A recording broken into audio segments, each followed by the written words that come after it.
Time I'll just do some checking. Here we go. I think I needed to change some things for the mic. If you guys didn't hear me before, welcome to ZBrush Live. My name is Ara. I'm going to be going through the next couple hours on this ATST we've been working on. But before I do that, please let's kind of take care of some business here. Make sure you can hear me okay. If you can let me know in the chat.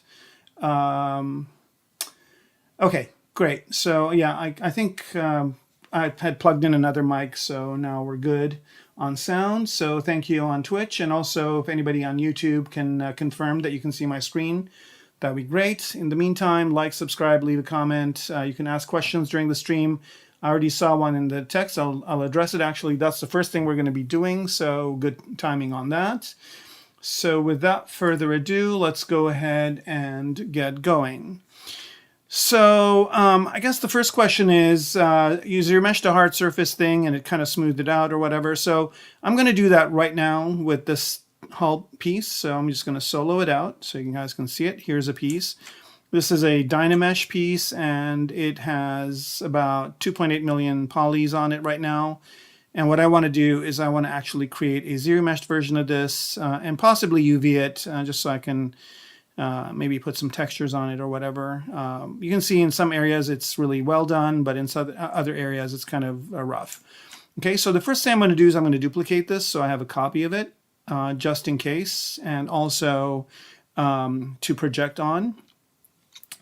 And so here is kind of the piece, and then I'm just going to go ahead and I'll just do this in the menu. I have shortcuts, but I'll do this in the menu so you can see the process. Okay, so I guess you guys can hear me okay and see everything. If you couldn't, somebody would have said something on the chat, so I think we're good. Okay, so the first thing I'm going to do here is I'm going to go ahead and go to the Zero Mesher menu. Now this is a hard surface object, so I do have detect edges on. I have keep groups on, but I don't really have polygroups on this thing, so it's just like one polygroup, so I don't think keep groups is important at this point. So there it is, and some of this stuff is not visible. That's why it's kind of funky. I don't care, but the visible parts are pretty tight, so I'm good with that. And so yeah, I just have detect edges on, and right now I don't want to keep the same number of polys. I want to go to half the number of polys, and I want to keep adaptive on for now, and then just hit zero measure just to see what I'll get. So here we go. You can see the progress up here in the left corner where my cursor is. And this will take a little bit of time just because it's a bit of a complex object, so I'm just going to let it do its thing. Okay, and I'm going to turn polyframe on as soon as this thing is done. It's moving pretty fast for 2.8 million polys.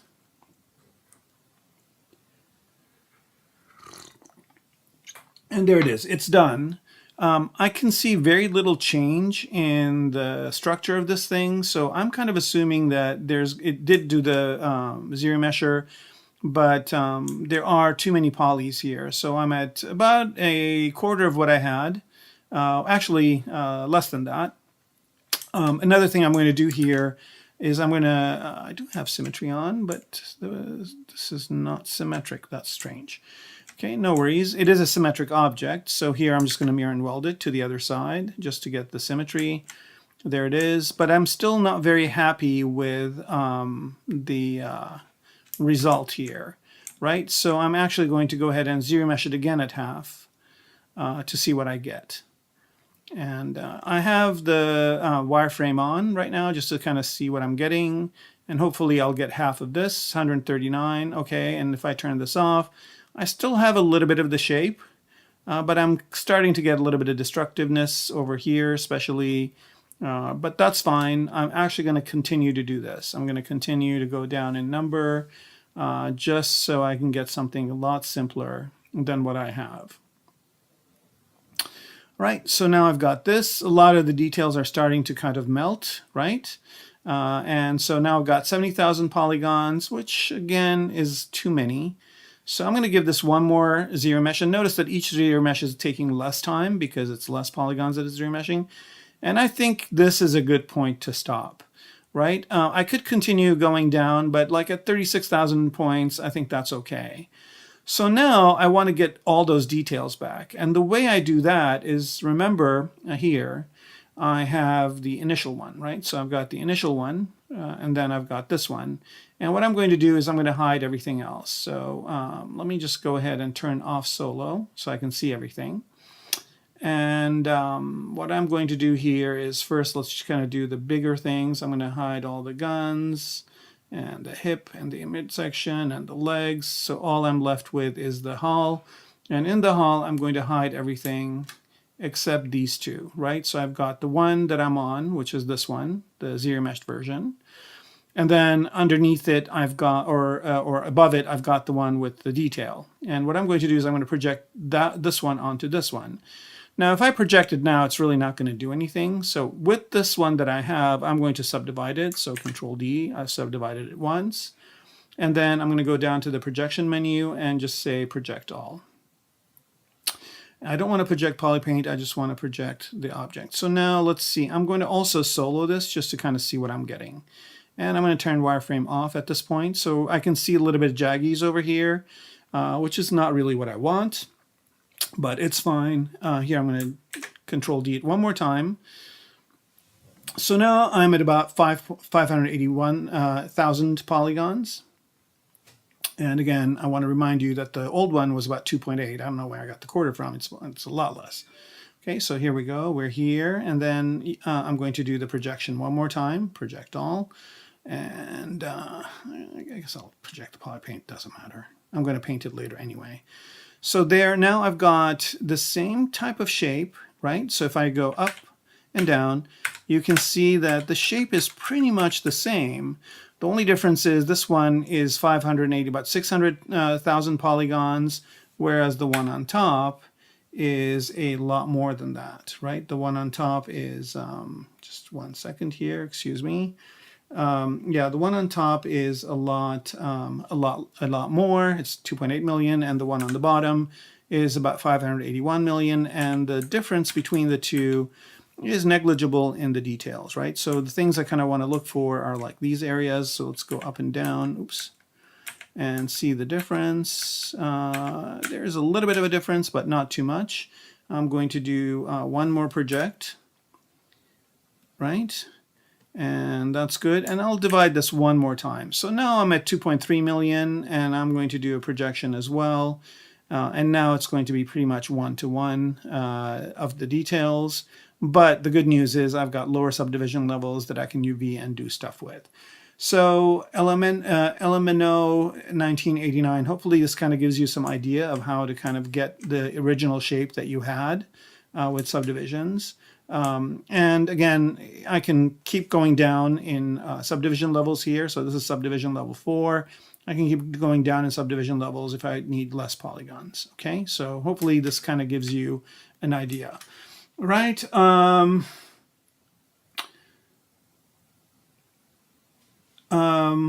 Yeah, Diego, thank you very much. Yeah, you can watch all of them. They're all on YouTube. The entire thing, all 6 before this are on there. This is the 7th, and hopefully tomorrow I will definitely end it at the next stream. So this will be, oh well, I didn't make this thing smaller. If you guys don't mind waiting for a second, I'll do that as well. For all those of you that are going to ask later on, this is a Wacom component, and basically it's for me to get to the brushes I use most frequently a lot faster, but I just don't need it to be this big for this resolution, so I'm just going to drop it down in resolution. That's good. All right, so let's go to that. So now I'm going to do just a little bit more polishing here, but again, I just don't want to polish areas and work on areas that I'm not seeing, so I'm going to bring everything back, at least on the hull. So I'm going to go ahead and hide this one, show this one, and show everything else. All right, so, and then get off solo, and there it is. Right, so there's a lot of this that is not showing that I don't care about. Let me go down and turn off that floor. I don't need it right now. So I kind of noticed at the bottom of this it wasn't very smooth. So what I'm going to do here now is just mask the areas that I want to work on, and am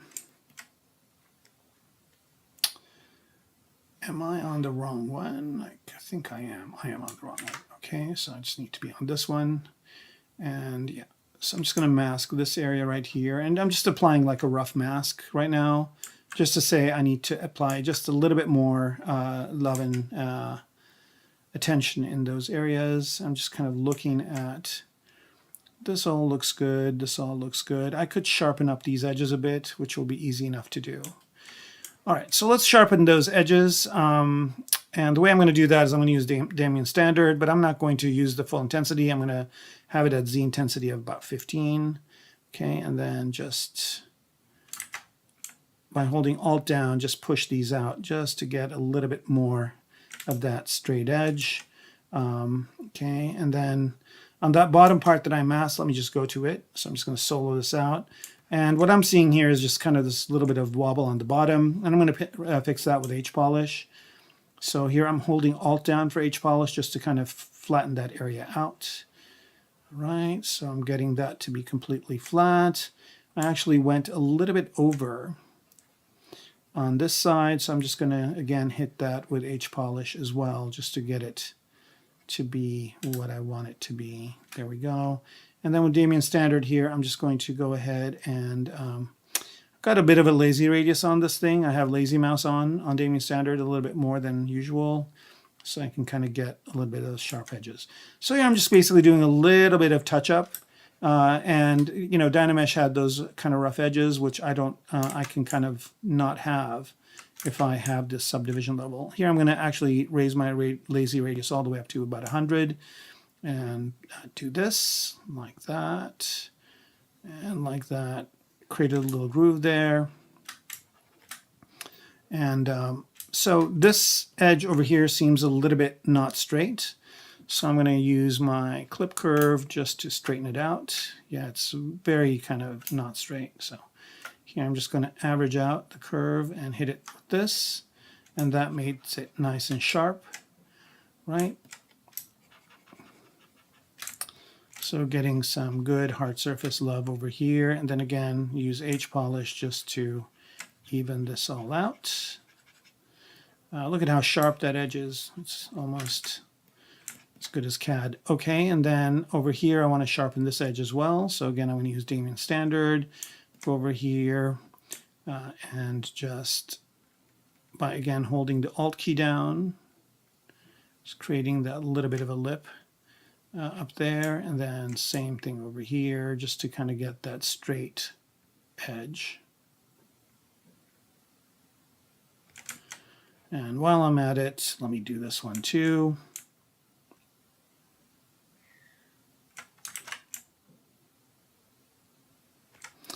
All right, so again, just refining. And again, I don't really need to do this much work on this because I think, I'm not sure, but there's a piece on top of this now. But I think this is just a good exercise, just to kind of give you guys an idea of how to get sharp hard surface edges.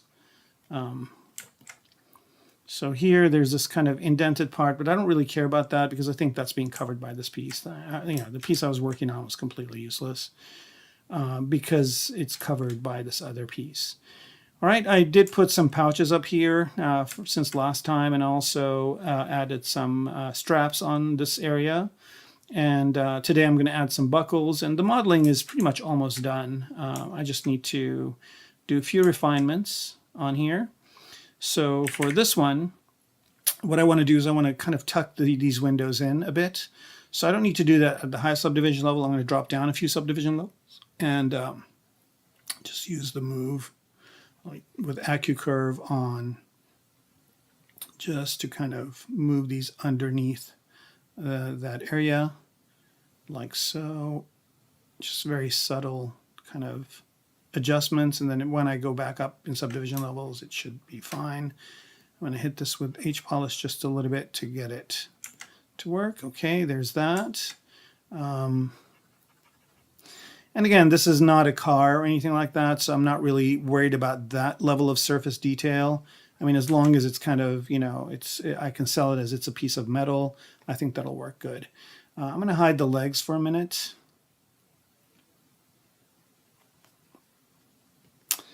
And just kind of take a look here. All right, I think that's all good. And then let's kind of do the buckles. I'm going to see if I have some buckles that I can use. Let's just go ahead and brushes here and look and see if I have any good IMM brushes for that. IMM. I have one that's latches. Let's see if there's a good one here. This one has some good latches on it, but I don't know if this will work for what I'm doing here. So I'm just going to go back and see if there's any others that would serve as buckles. Rocks, hair, armor, body parts, crates, mech stuff. Let's see, rubble. There's this one, there's Ultraborg stuff, and there's a ton more other brushes here that I have. Here we go. Let's go ahead and see what this looks like. All right, so there's a few here, and I think these will do just fine. Let's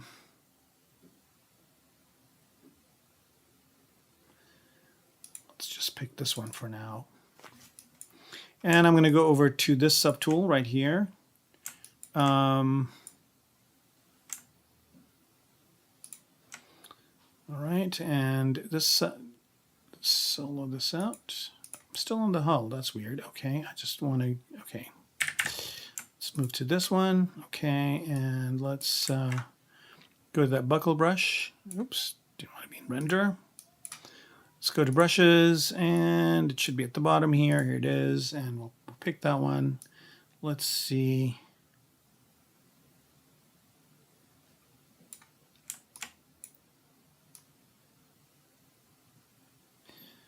It's a bit too big, and I don't know if that one's going to work. Maybe this one right here will work better.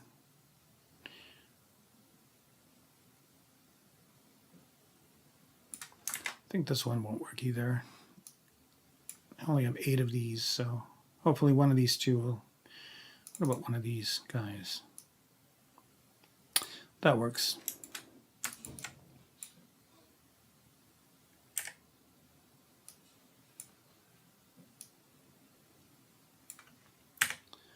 Let's go over to it.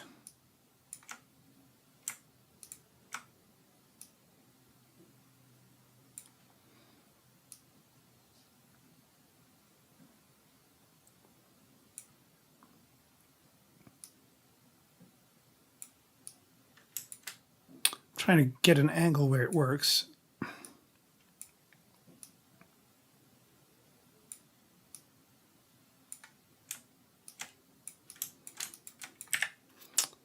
All right, I think that's okay. More or less. Bring it out a bit. Cool. All right, well, let's do one more of these. I'm just going to hold Control down, copy it over, move it over to the other strap over here.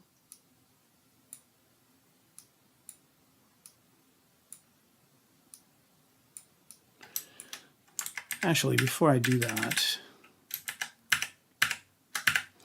I'm going to split the mass points so that this is its own thing.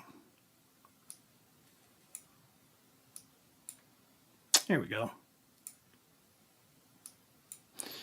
All right, that's going to work. Pop that in, down a bit more over.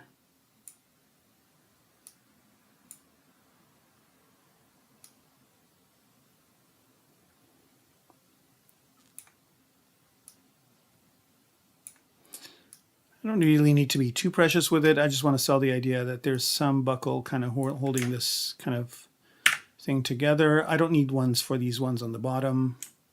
I just need some for the ones on the top. I have it mirrored, so it is mirroring it on the other side, so that's good. And then I want to kind of create something here that sells these top things as buckles as well. Part of me feels like I should use the same one, and part of me feels like I should use something different. Maybe this one. Let's go over to these.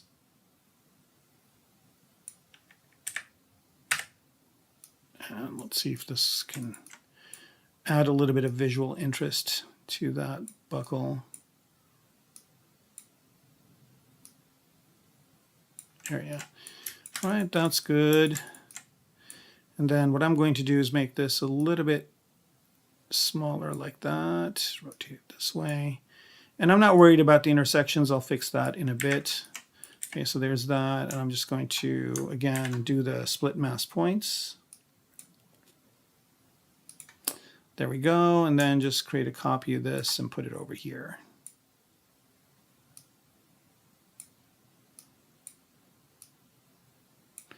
Maybe a little bit further down just to kind of create a little bit of asymmetry.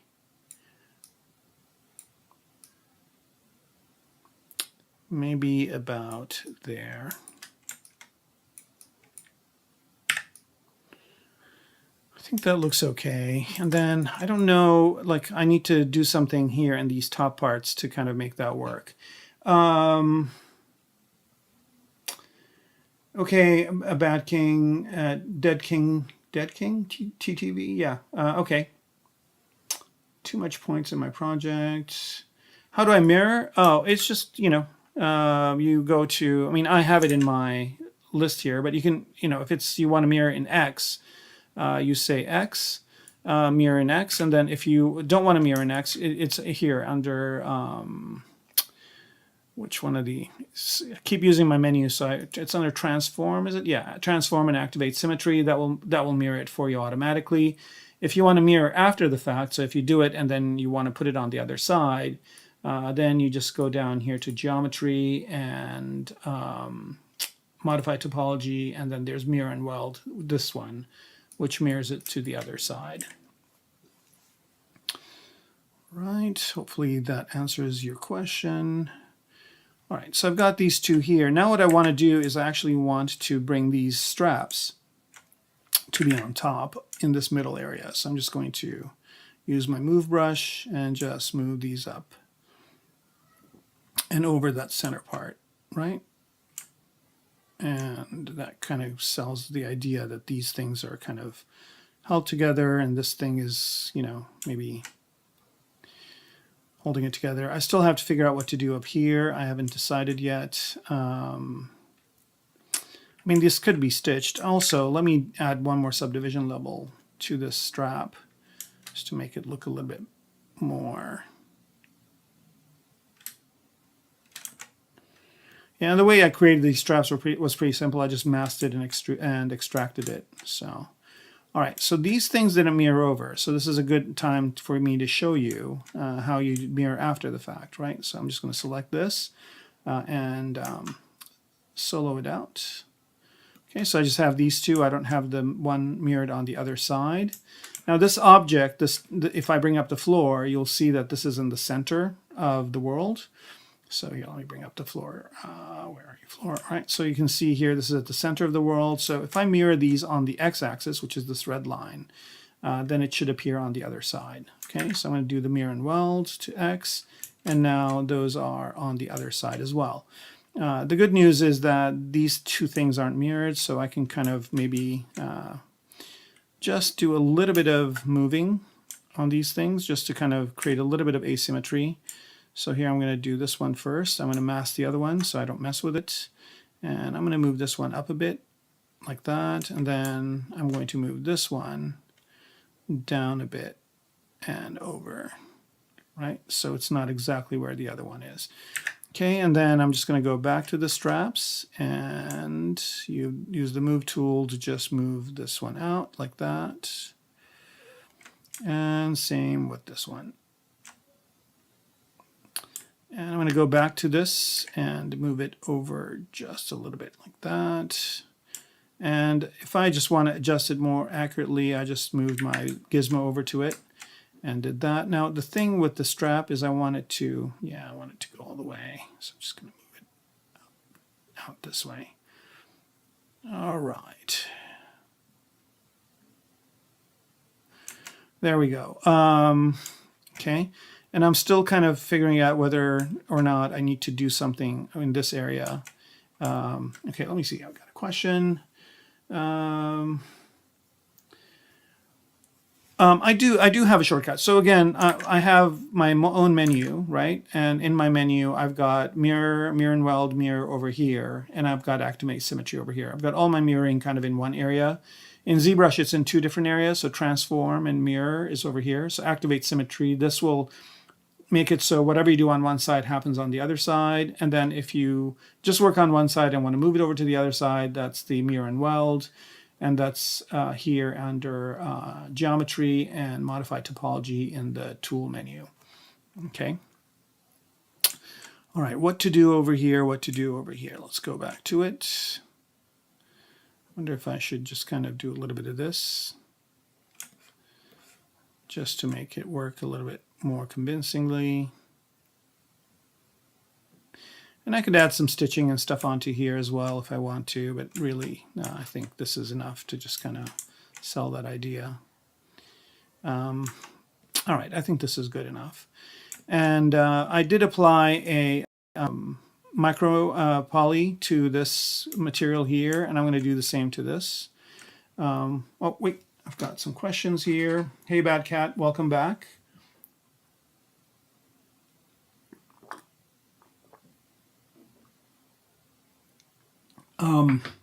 All right, so Bad Cat's asking if I have polygon limits. I don't.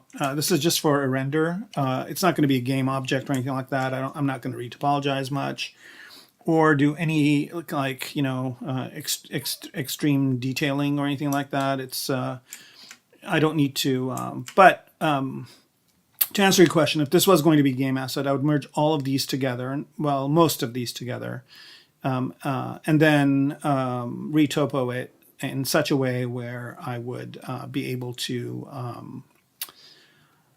have it be low poly and then peel out some UVs from it.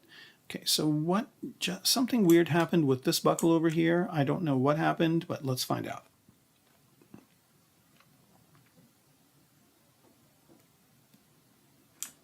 Now it's still there, but somehow this moved. Right, so I think I might have had this mirrored. So I'm going to mask all these guys. Oops. And put my gizmo on this one. And I think it just kind of moved a little bit out of place. I don't know how or why, but it doesn't matter. It's easy enough of a fix to move it back to where it was. I think it might have been masked. Here we go. Let me turn local on. I think I've got this dynamic on. That's why that's happening. But yeah, let's move this over. Again, it's not that important to get these to be in a specific area as long as they just kind of work. So I think this will do it right here. Like that. Okay, cool. And somehow this one moved too, so I'm going to mask all the others. And put my gizmo on this one, get it aligned more or less. And let's get this kind of tucked in as well.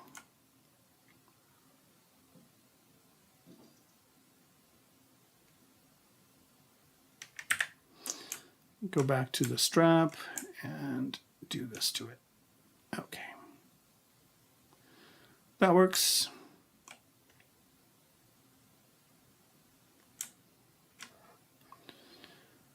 All right, so it's good on all sides. It's kind of selling the fact that they're all kind of cinched together. That's all good. And where I was going to do MicroPoly on this over here. All right, so this is kind of a, you can see I've got polygroups on it or whatever. I don't really care about the polygroups, and there's some stretching. So I'm just going to go ahead and just zero mesh this one more time.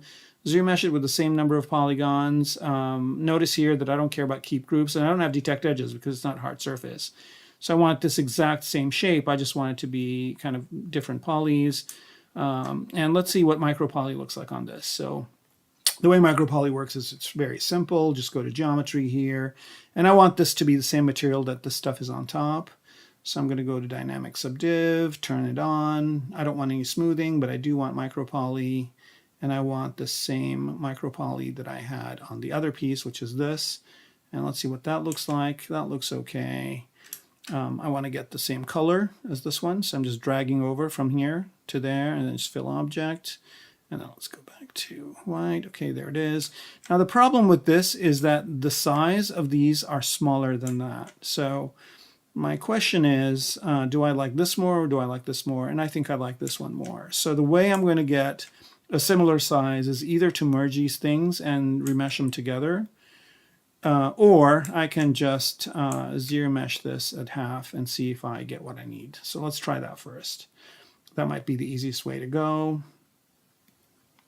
Geometry, zero mesh, where are you? Here you are. And I want it to be at half, zero mesh. Okay, I don't know why it keeps getting rid of the color, but that's not a big deal. Yep, these look pretty similar now, so that's good. That works for me. Okay, cool, cool, cool. That's done. And then let's move down to these ones over here. So these are a little bit different. They're a little bit similar. They're a little bit different. So what I'm going to do here is I'm going to use a little bit of dynamics just to give these a bit of variation from left to right. So I'll start out with these guys, right? So I'm on that. I just want to make sure those are the only ones. Yep. And then what I'm going to do here is just go into dynamics. So the dynamics menu, I've just docked it over here to the left. And what I'm going to do is I'm going to turn off inflate and expand. I don't care about those, but I do want it to have a collision volume, so I'm going to calculate that. I don't want it to collide with the floor, and I don't want any self-collision. Okay, so that's all good. And then what I'm going to do here, I've got some questions. Diego, it actually wouldn't be hard to retopologize it at all. I mean, you know, it's The good news is it's not something that's going to deform, right? So this isn't going to bend or whatever. It's a hard surface piece. So you don't have to be very careful with, you know, where your edge loops are or whatever. And you could probably get away with just using remesher for it.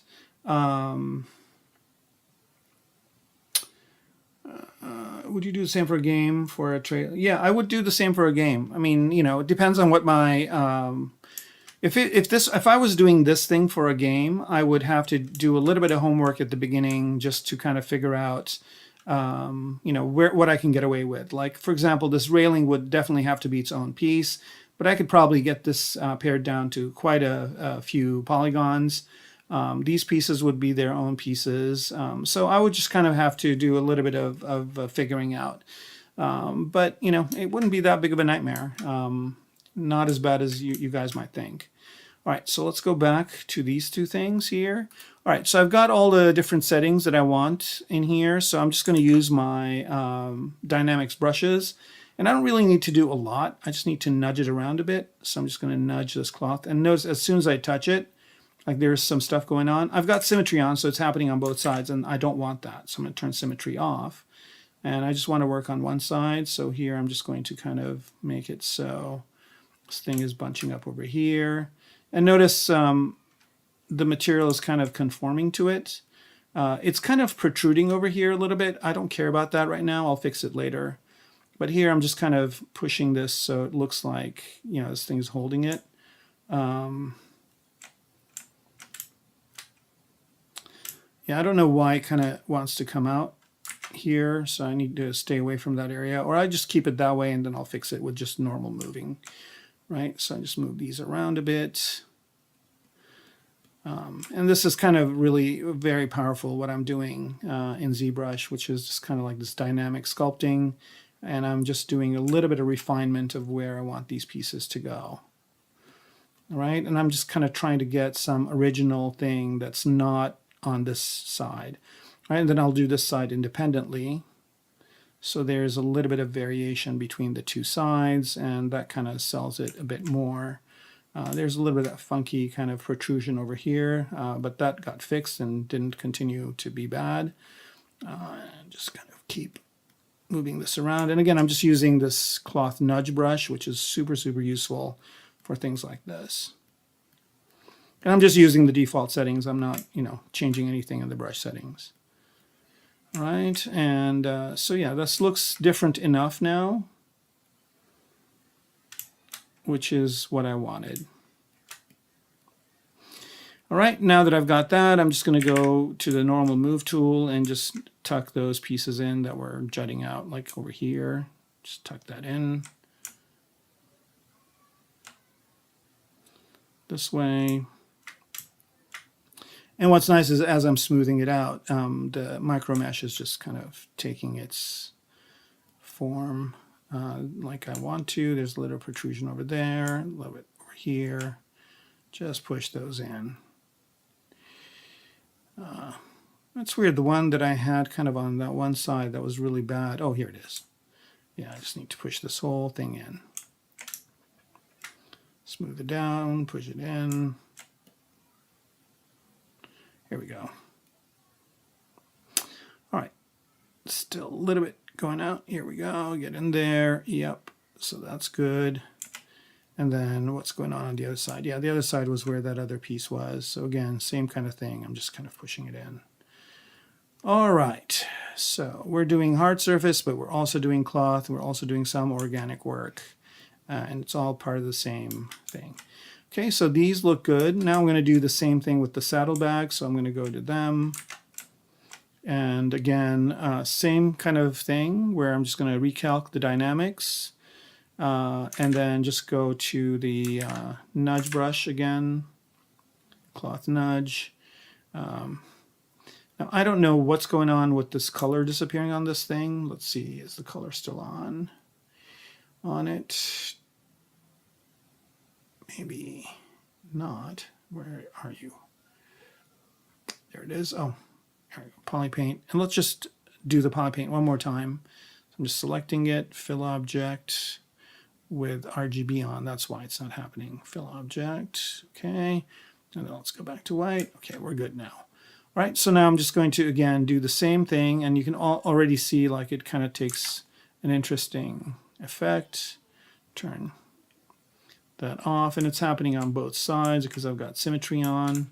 Not a problem. Turn symmetry off, and just do a few things here to make this a little bit different than the one on the other side. All right, there's that. Switch over to the other side, same thing. So I'm assuming this is kind of bolted into the back of this Mac. All right, and then just go to the regular move brush and tuck these pieces back in. I could probably do stuff to not have those kind of show, like, you know, work like the way they're supposed to, but this works pretty fast. And I'm going to go back to the strap right here. Oops. And move it over this way.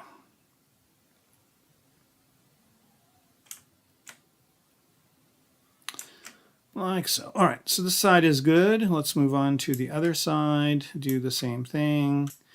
And I'm just going to move these. Oops. Let's go to the saddlebags, move this in as well.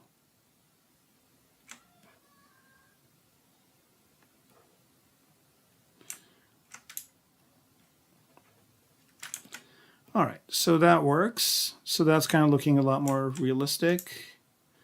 And the areas where, you know, the folds are a little bit too extreme, you can just go in and do that. And then you can always use the good old inflate brush to just inflate certain parts that kind of got deflated.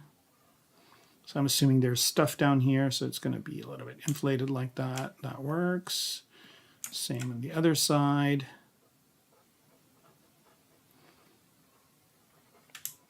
You know, just do some organic sculpting on top of the regular sculpting.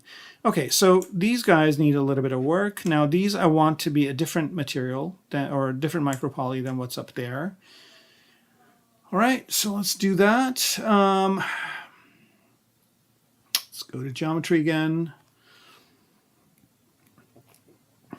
And I showed how to make these in a previous stream, so you guys can look at it. I'm going to turn symmetry off on this because I want them all to be completely different, and then just use the move tool to just initially change a little bit of the way they look. And I'm going to be hitting it with the dynamics in a minute. Same thing, recalc, and same thing with the cloth nudge. Now these are going to go a little bit crazy. I have not put a MicroPoly on them yet, but that's okay. Oops, that's a little bit too much. So just nudge these around a bit. Okay, so what's happening here is that I've got my poly count is a little bit too high. I'm going to go down in subdivision levels, maybe down to 2, so I get a little bit more of an interactive operation with them versus what I was getting before, which was like it was kind of waiting a minute to do the changes.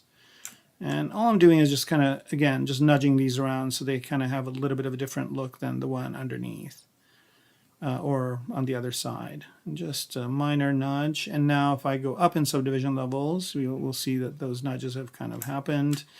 And for these, I'm just going to do a little bit of a thing and then wait, and then do a little bit of a move and wait. And I'm going to sag these down a bit just because of the weight, like so.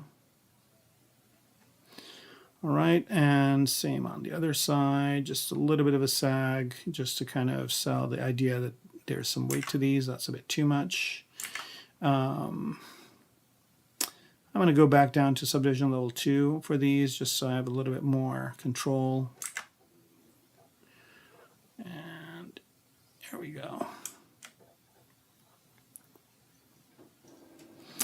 Another way to do this, by the way, is also you can use the cloth inflate, or where it is, yeah, cloth inflate will do it too. So you're just gonna, it's a bit too much. This will work well with this.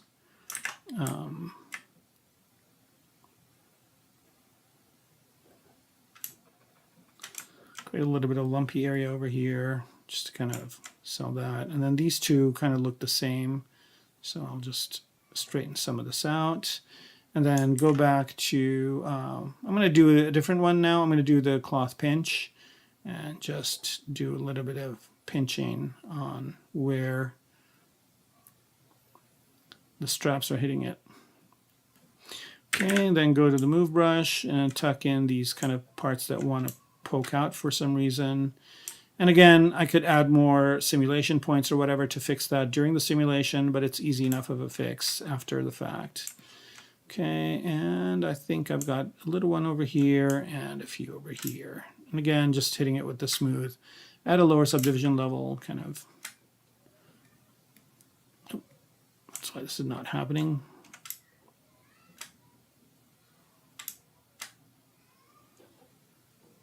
All right. Okay, good. So those are done. The straps are done. I think I'm done with the modeling at this point. Oh, actually, I want to do one more thing. These are going to be lights over here, and then there's this thing on top, which I haven't decided whether I want to keep or not. I think this would be a good time to kind of either do it or not. So let's see what it looks like with. And then we'll see what it looks like without. So without, I think without looks better. So that piece is going to go away, delete, don't need it. Okay, all right, so that piece is gone. And what I want to do here are, these are going to be lights. So I'm just going to go to this piece right here and solo it out. Okay, and I think this is geomeshed. Let's take a look at the, yeah, it is geomeshed. Okay, so this does have subdivision levels on it, and I think it does have some thickness. A good way to figure that out is just to hit it with the inflate brush. And let's see, does it inflate on both sides? It does seem like it is. I've got back face mask on. Or another way to find out is just use ZModeler and delete a polygon here. It goes through. Okay, so there is no thickness to it. That's fine. Okay, so what I want to figure out is, again, this is going to be like a glass cover for it. And I think I have another piece underneath, if I'm not sure. No, I don't. Is that it? What if I hide this? Yeah, I don't have another piece. So this is going to be the light. So the way I'm going to do this is I'm going to have it be emissive as an object, but I have to figure out how to separate out this one piece from the lab or from the rest. Okay, so let's just move this over. By the way, I'm looking at this up pretty close at subdivision level 4, and I do see some jaggies. I could give it one more subdivision, which will really raise the poly count on it. But again, I don't really care. I mean, right now it's at 9 million, which is okay. And I'm not really going to be looking at this thing that close, but I'll just keep that subdivision level for now, and then I can get rid of it later if I don't want to. Okay, so let's move back to those lights, which are down here somewhere. Here we go. And I've got to figure out a way to kind of, so this kind of will be the border of the light, and then the lights are going to go in here. So let me just go to it and solo it out. And the good news is I've got some good polygroups on here where I can actually duplicate this. So I'm going to duplicate it. So I've got 2 copies of it. And I'm going to delete this outside part for the second one. So I'm just going to go to ZModeler, and I'm going to delete Polygroup Island. So get rid of this, and for edge, I'm going to, just for kicks, I'm going to do nothing. Oh, it's doing an autosave. Let's let it do it.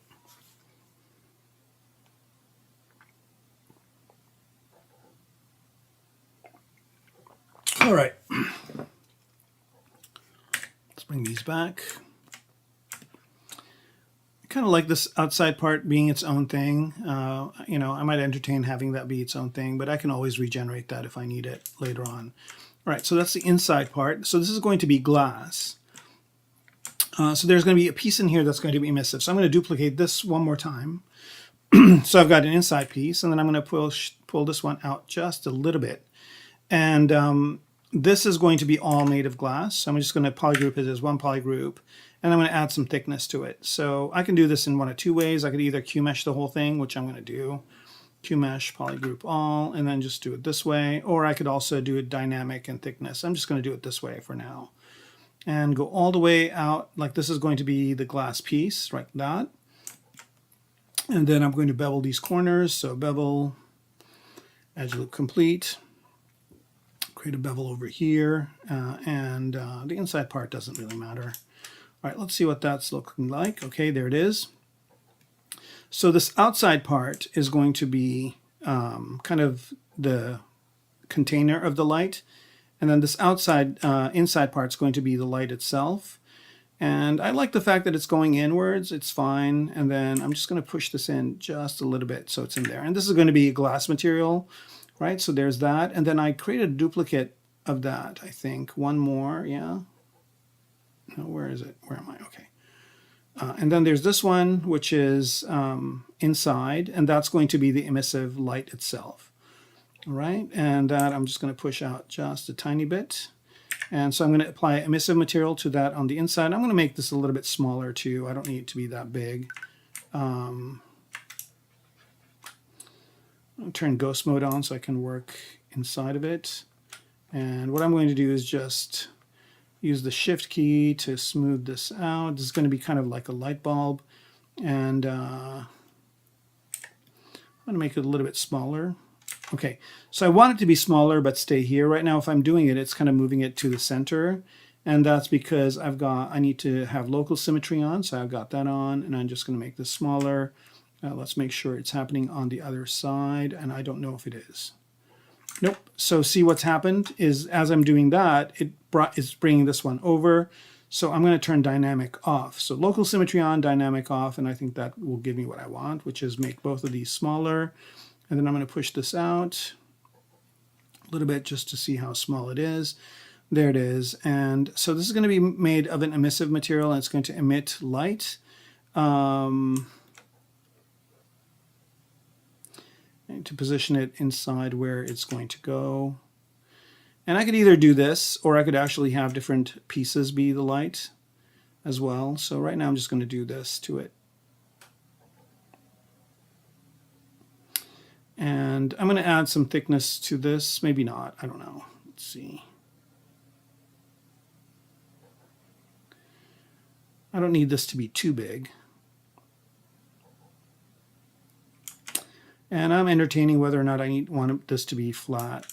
And I think I am going to make it flat. I just need to figure out the plane that I need to be flat with. I think this is good.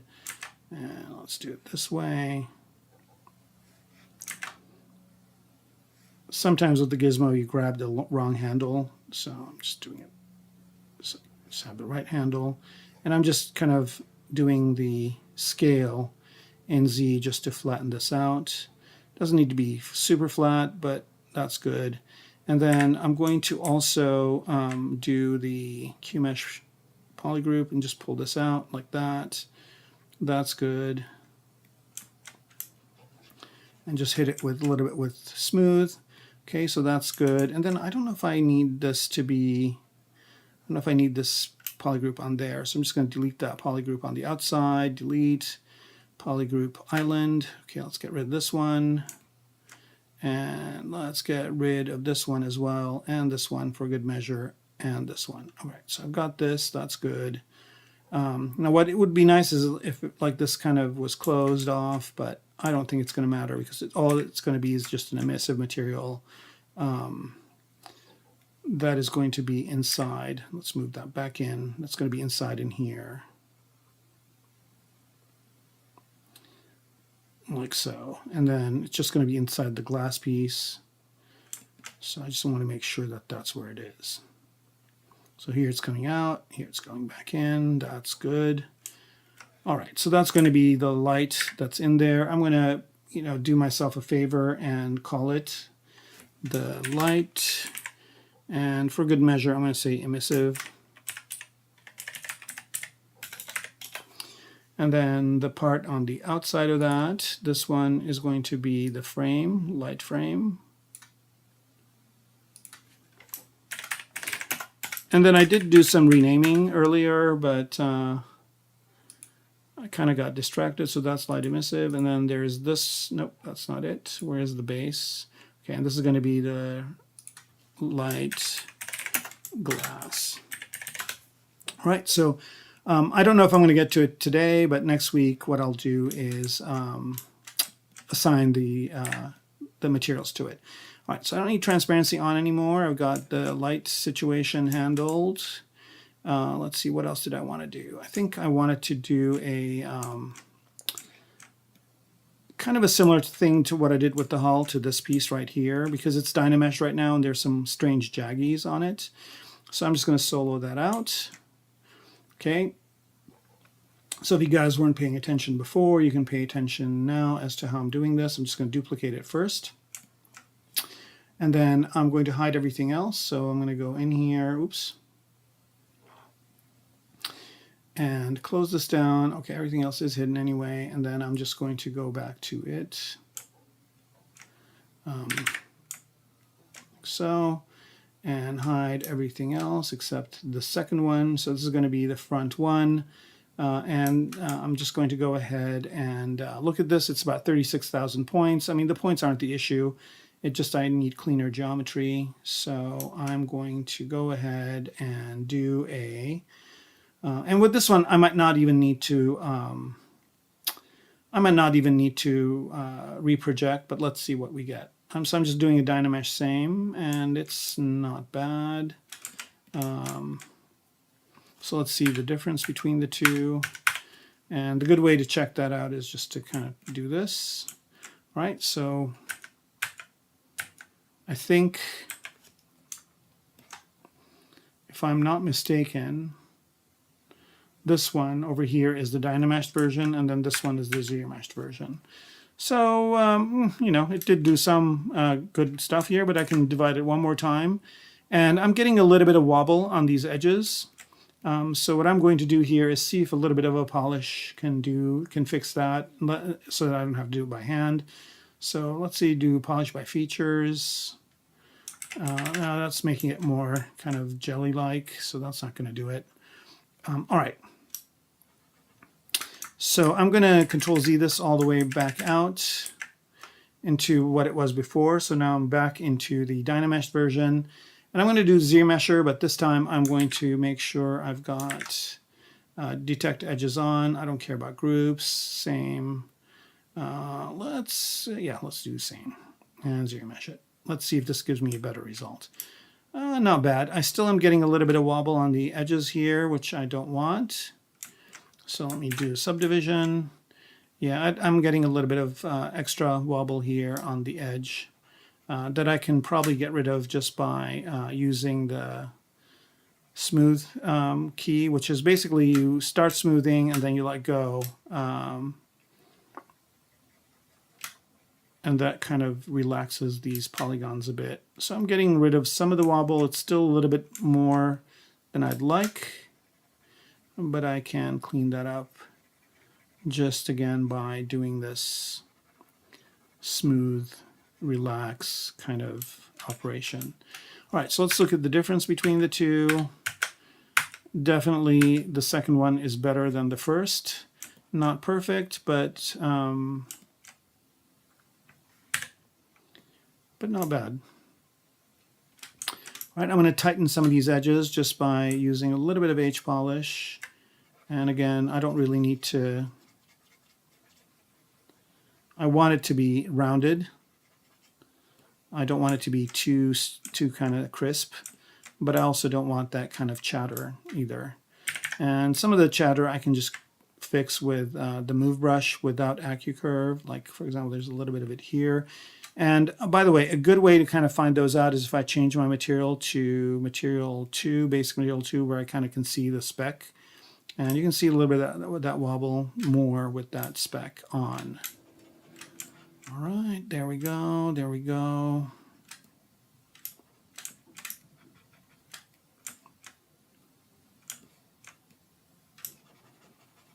All right.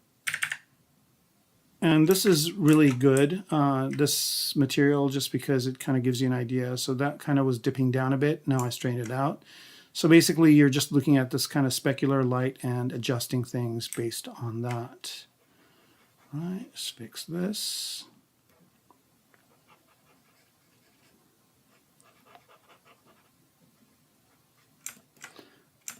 And just worried about this edge a little bit, but it's actually not that bad. All right, so this piece is a lot better than what I had before. And let's see what the subdivision level is on this. So this is 137,000 polygons, and at level 1, it's 34,000. 137 is not bad. I'm just going to go ahead and delete the lower subdivision levels. I don't really need them. And just keep it at this right here.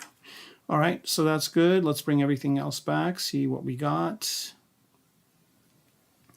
Turn frame off. And I don't really need this old one. I'm kind of moving this up to here. And I will keep these in this other, actually I'll do it now. I'm just going to copy it and go to this other tool that I have, which is my builders tool, which just basically has all the pieces that I don't want to delete. And let me just reduce this visible count to 10 for now. And I'm going to paste it into here. So there's that piece, and then go over here. Pick this one, copy it, go here and paste it. All right. So this has all of my builder pieces, things that I kind of have used to build stuff. And I keep these just in case I want to make changes later, or if another project comes up and I need to kind of go back to where I was, I can do that. So here what I'm going to do is I'm going to delete these two. I don't need them in my main project. Delete also, okay. And now let's see what we got. Now I noticed that the new one somehow is intersecting strangely with the old, with the base. So I'm just going to choose that. Let's bring everything back. I don't really need these legs again or the floor, so I need to hide those real quick. And just go over to this. Now with this piece right here, I want it to be this color, so I'm just going to do the coloring real quick. Fill object. Is RGB on? Nope. Fill object, and then let's turn RGB off and go back to white. So yeah, I don't know if this intersection is working for me. I'm just going to pull it forward, see if that makes it better. More or less.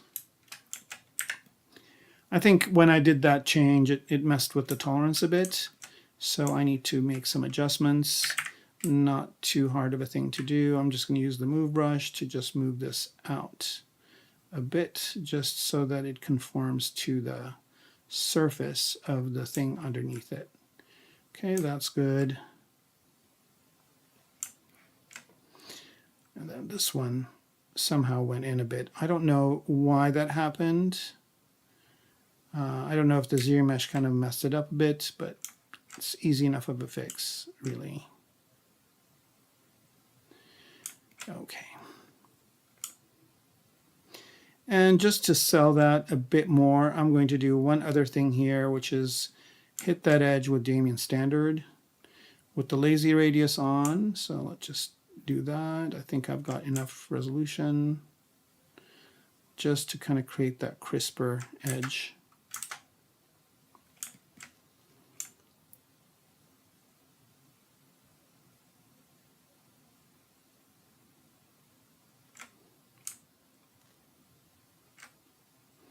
I keep accidentally pressing that button for that menu. It's not intentional. All right, there's that. And if I really wanted to, like, make that even stand out more, so there's a little bit more of that wobble, which I can fix with H-polish.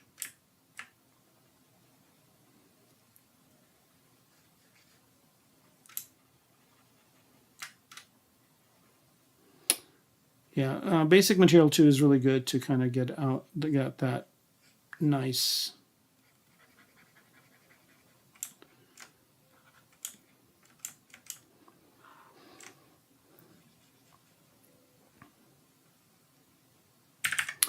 let's see how this kind of is out this way. And it could be the previous one had these problems, so Again, easy enough to fix just by moving these down just a tad. Here we go.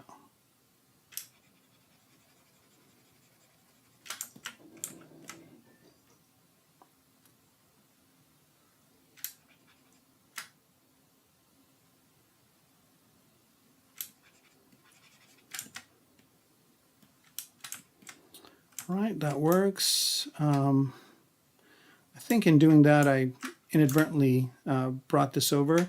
So I'm going to do a nifty little trick here where I want to pull this out some more. So I'm going to actually solo this out.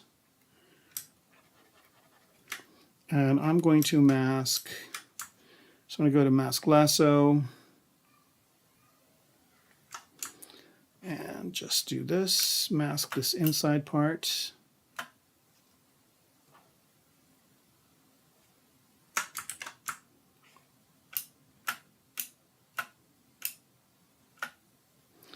Like so. I know there's some questions if I'm just going to do this because I'm kind of in the middle of a flow.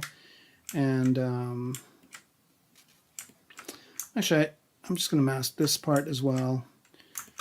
Another kind of simpler way of doing this, I don't know why I didn't think about this earlier, is I'm going to do the masking this way. Now, I don't want to mask this part. This is the part I don't want masked, so I'm going to press Alt down and do this. So it'll mask everything else. And what I want to do is I want this to be straighter. Excuse me. So now I'm just going to use this, right? The clip brush. But I'm going to use it in a different way. I'm going to make things come out instead of push in. So I'm just going to go maybe over to here and do that. So now that just basically brought that all out. I actually don't want to bring that much of it out, so I'm going to grow my mask. And I'm just going to go here to masking. And let's just keep growing that mask out to about there. Let's try this one more time. Again, I'm just going the other direction. Instead of clipping it inwards, I'm clipping it outwards. I just want it to go like just about there. There, that does it. Right. That does exactly what I wanted. So I'm going to unmask, and I'm going to use H polish just to kind of get this to be straight. So I think there's always a question that comes up like, hey, ZBrush for hard surface or whatever. Not only is ZBrush good for hard surface, but you can do stuff with ZBrush in hard surface that you can't do in anything else.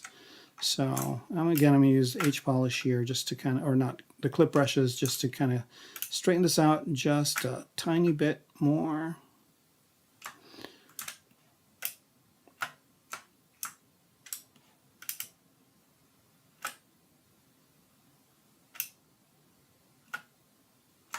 Like that.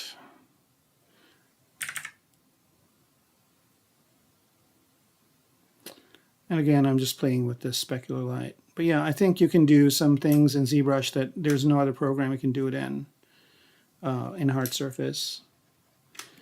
You have a certain freedom that you don't in other programs that ZBrush affords you.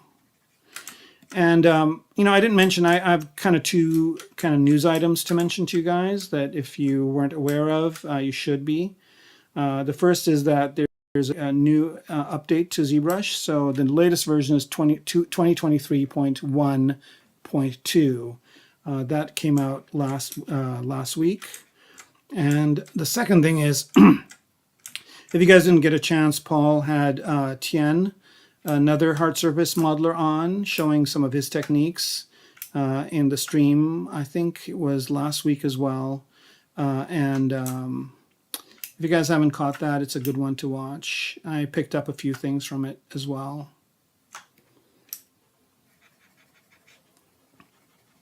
All right. I think that's good enough. Let's bring everything back. Here we go. That looks good right there. All right. So that's good. I think everything else is pretty much okay. With the hull, I kind of put a couple of bars in here. I don't know if you guys noticed, just because I think it's like a good thing to hang on to for some reason or another. I put some handlebars over here. These kinds of details really make the thing stand out. Okay, so this looks good. The hull's done. Let's take a look at some of the other things. How are we doing on time? Oh, wow. We're doing good. And let's bring everybody back. Okay, so I don't know if you guys noticed, but we did the guns. What I want to do now is the legs here that I have are not actually the fully detailed versions of the legs. So I'm going to make the two legs now, and I think that's a good thing for you guys to see as well. All right, so here, yeah, I think this is the model. All right. Well, instead of doing the leg right now, I'll do it next time. But what I want to do is do some poly painting, and to do that, I'm going to do something kind of risky. So I'm going to quick save before I do that.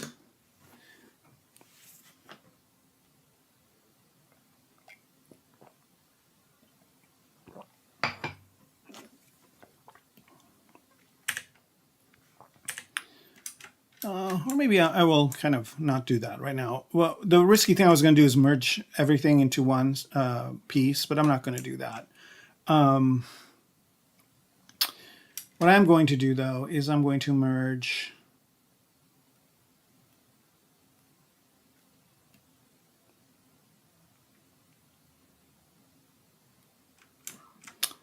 I might try merging this whole thing into one. No, I'm not going to do that either. I'm actually going to do the painting separately.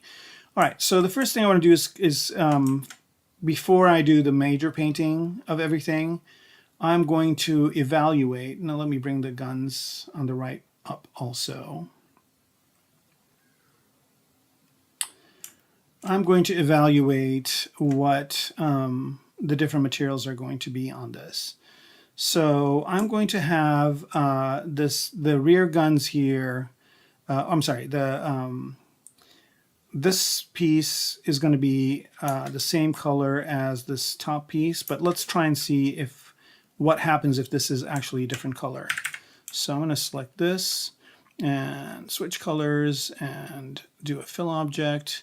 What if this was a darker color? Does that make it look better? And I kind of think it does. I kind of like the way this looks now that it's a darker color. All right, so let's see what happens if this is a darker color as well.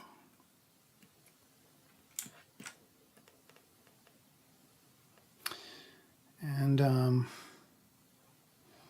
want to evaluate that as a larger piece with the legs and everything else. Is that going to look nicer if this top part is darker? That's kind of what I'm determining now. And I'm thinking initially it was better if the back part was kind of this color, but the top part, this part was the darker color. All right, so I'm going to leave that like that. And then what about this? Let's see if that looks better or darker. It does. So I think that's going to be that. And then the windows, let's see if I want it to be darker or lighter. Does it look better when it's lighter like this, and maybe this top hinge thing that I added, if that's going to make it look better if it's this way. I kind of like it when it's darker just because it kind of looks like eyes, so I'm going to keep it that way. So that's the decision there. And right now I'm just kind of figuring out a color scheme. So let's see if this top railing looks better if it's going to be darker. Yep, it does. And it kind of creates a unity with this, or this and this kind of becomes its own thing. All right, so let's look at these back grill things. Fill object, does that look better, darker? Absolutely does. How about this one? Fill object, that looks better, darker too. Okay. All right, so now I'm kind of thinking that this is having a very interesting look. I mean, it's definitely an ATST, but it also is looking a little bit different than an ATST. It's looking more kind of like a newer version of it. Let's do a quick switch of this top hull.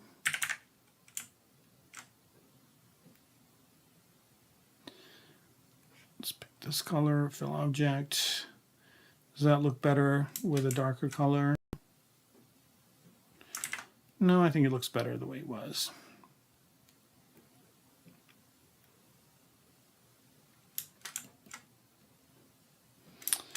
All right, so I have this color for the strap, for the cloth, which is good. So the top and this one should be the same one. Maybe I'll pick a different color for here. And I'm going to do an interesting thing here. I'm going to pick whatever color this is. This darker color, and I'm going to color the straps that color. And while I'm at it, I'm going to color these bottom straps that color too. There we go. All right, let's go to this and this again. All right, so right now I'm painting it, but I'm really not painting it. I'm kind of doing more of material determination. Sometimes I do that before, sometimes I do that after. Right now I'm doing it after. All right, I'm going to fill these objects with this color. And I'm going to add a subdivision. I'm going to do dynamic to these. That's good. And then I'm just going to accept the dynamic subdivision on them.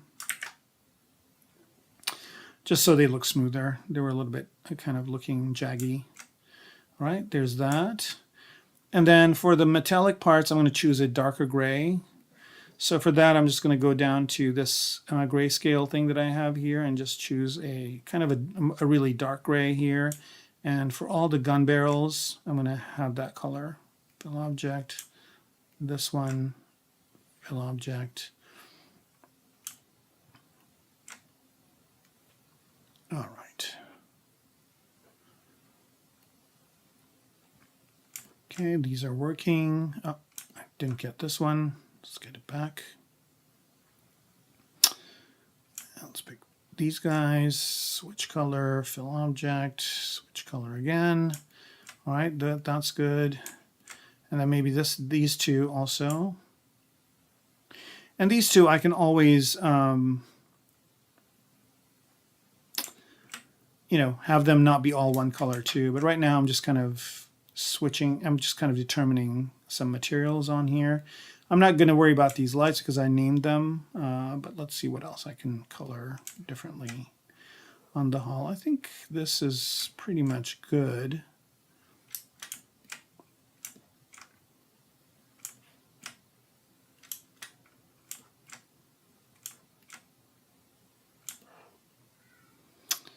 Oh, I should have colored these straps, the strap colors too, so I can grab them again. Fill object. And I think these were separate. Let's do that again. Object. And while I'm at it, seems to be, there's something kind of protruding over here, and I think it's the cloth, is it? Yeah. Just move it back in over here too. All right, so all these straps kind of have the same color, which kind of sells them a little bit better as well. There are these cylinders in the back over here. And let's see. I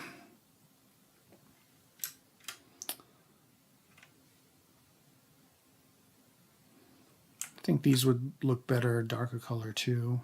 So let's go ahead and pick this darker color. Fill object.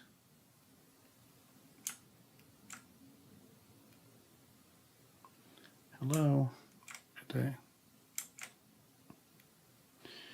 Right, switch color, fill object, switch color. Here we go. Right, yeah, those look better, the darker color. And I've got these little doohickeys over here. That's a technical term, doohickey.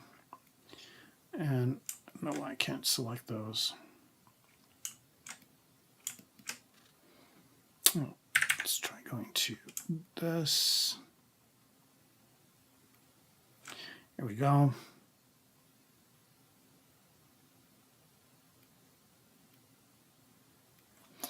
And this is kind of just primarily kind of material ideation. So these would be different colors. I think everything else is pretty good. Maybe these hexagon things over here could be the darker color. Yep, that works better. The missile pod looks okay. Maybe we can kind of variate this thing. Switch, fill, switch. Okay, there's that. Okay, I'm seeing a bunch of questions. Let me take a break here, have some tea, and answer them for you guys. How long does it take to finish a work? All right, I'm getting a little bit kind of wanting to get on my soapbox about this. Every time I do every time I'm streaming, and every time I go to a seminar or something when there's an artist talking, people are always asking, like, how long does it take? And how long does it take to do this? And how long did it take you to learn this? And how long? And I don't understand, the reason why people are asking this question. So I'm going to go ahead and ask you, why are you asking that question? I can probably answer it better if I understand the reason why you're asking it. So why are you asking how long does it take to finish a piece like this? Let me see what your name is. Papa Wise. Why are you asking that work? Louise, thank you very much. Hey, hello from Brazil. Hello back to Brazil. The color, dragging the color. That's a good question.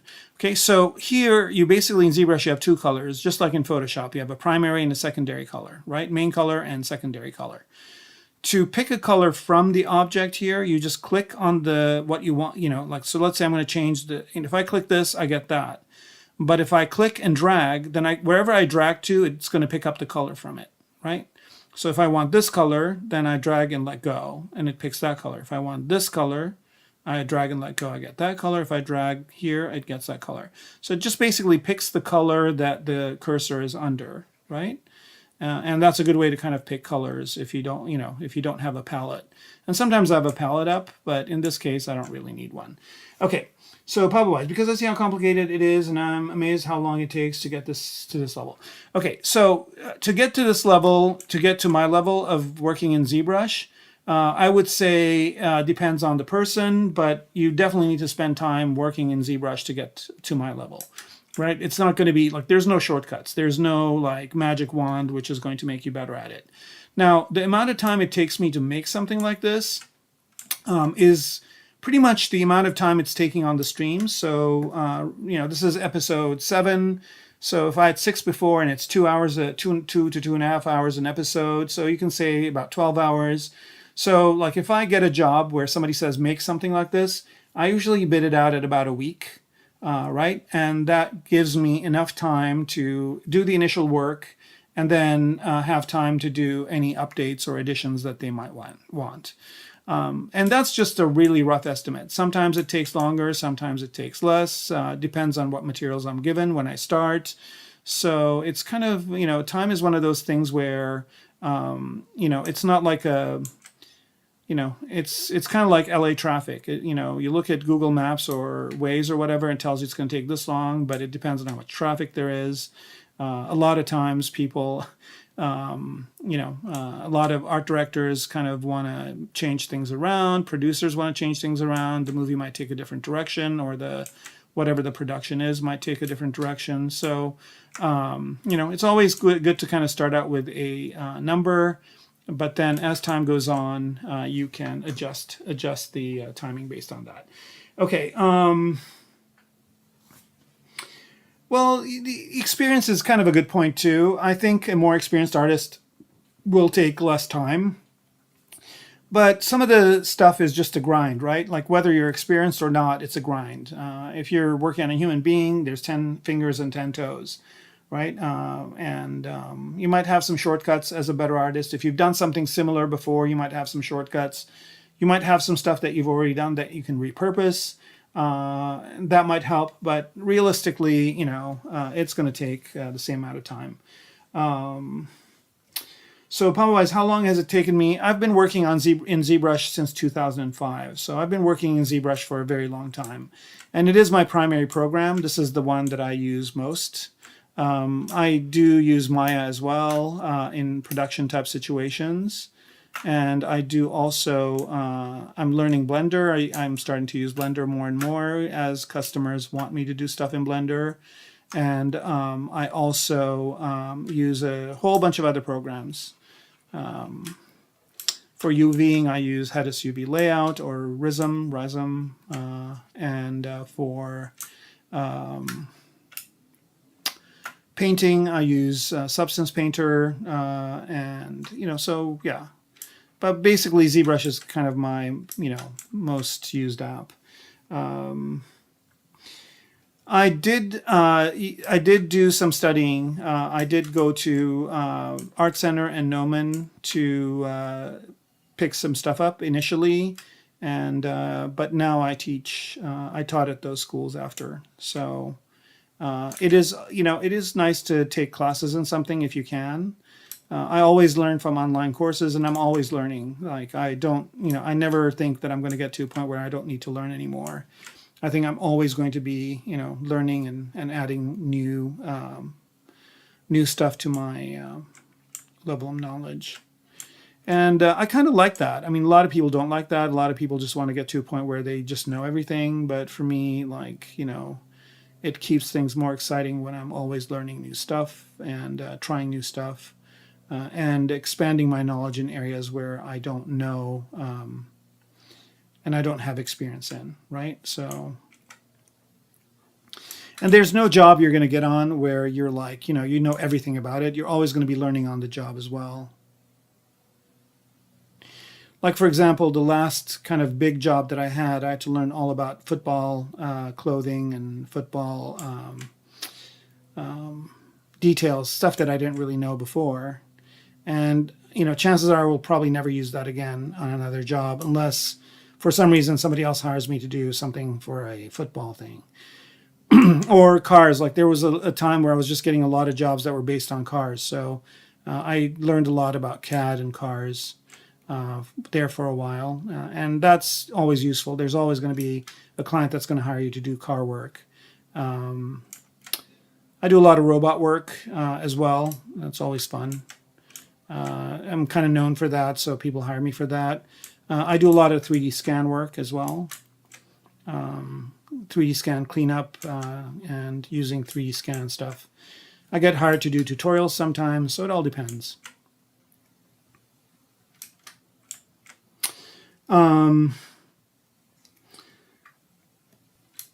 All right, so I'm kind of done with the hull and doing the different colorings of that. So let's move on to the next big piece, which is going to be, let's see, I think the guns are all pretty much okay too. I don't think I need to do much more work there. I'll probably assign different materials to them. So that's good. The front guns are good. Let's move on to this midsection piece. Or let's move on to the hip. I'm going to solo that out. So the hip is, the hip is, once again, I am choosing things I don't want to choose. All right, so I think I need to hide the legs. All right, so this is the hip pieces, and let's see if there's any coloring stuff I need to do here. I think I'm going to do the darker colors. I'm going to just choose that piece. Switch color and fill object. There we go. Switch color again. I'd probably do these top parts that darker color too. All right, so that just basically creates some more visual interest. And I think I'm done with that. Let's go over to the midsection now, which is this. And let's move over to it. And let's see what kind of coloring we need to do here. All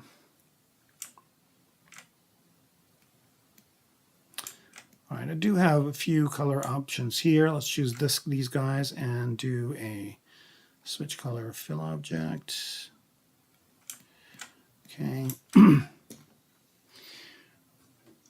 Aras, thank you very much.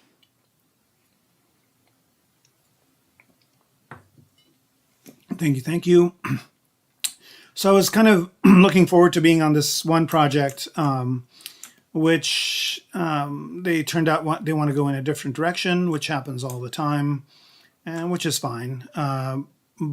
But so that's going to give me some free time in the next week or so, and I think that is the perfect opportunity for me to start figuring out how to do my own streams. What's going on with this piece right here? That's weird. Something happened to this where, yeah, here it is. This vertex moved for some reason. I'm just going to move it back. Doesn't really matter, but I didn't want that kind of weird shape over there. So yeah, I kind of always wanted to do streams of my own as well, kind of outside of the Pixelogic. Sorry, I keep using that name, doesn't exist anymore. The Maxon or ZBrush Live streams that I do, I want to kind of do some of my own. So I think I'm going to get the chance to get that set up in the next couple of weeks. I also have a couple of products I wanted to release that I have been dragging my feet on, and then maybe I can do that. Which is a good time to mention that I do have some things you can get now. Two things is tutorials. Like if you guys like what you see and you want to learn more about it, I've got a tutorial on making a mech. And this is on the Gnomon Workshop. So if you go to Gnomon Workshop, browse by instructor and go to IL, find me. There's two that I've done for them. This one is designing a combat mech, and this is really kind of what I'm doing now, but in full depth. And it also goes through doing some stuff in so I kind of so I do a lot of kind of stuff about researching your topic and how to find good reference, and also talk about how to do sketches in VR. So I do that in Adobe Medium. Adobe Medium doesn't exist anymore. Now it's called Adobe 3D Modeler or something like that. But it's the same, pretty much the same program. And then I go into ZBrush, I go into Substance Painter, I render it, and I also do compositing and all that. So this is kind of a really long, comprehensive tutorial on everything mech, and it shows a lot of my techniques in it. I also have one on 3D scan retopology for production. This is something that I'm going to be doing an update to at some point, but it's still relevant, very relevant, and there's a lot of really good information in it as well. Another thing also is I've got some insert mesh brushes that I have for ZBrush. I've got a free version that has 17 primitives in it, and I've got a pro version that has 36, has some extra pieces like you see down here. You guys can pick those up, and there will be 2 or 3 more of these that I'll be adding very soon. I keep saying that, but unfortunately I've been, I get work and I get tied up in those projects, and like I said, one of the projects that I wanted to do kind of fell through. So I will be spending a little bit more time on these things in the next couple of weeks. Work's been a little bit slow just because we have a writer's strike in LA, and that's a lot of people kind of waiting around for that thing to get resolved. So things have been a little bit slower than they usually are. But I'm sure that that'll get resolved at some point. I think the last one that happened took about 8 months. Hopefully it's not going to take that long. But on the other side, there is a Screen Actors Guild a strike that's kind of brewing too. So hopefully that won't happen. I think they postponed that for a while.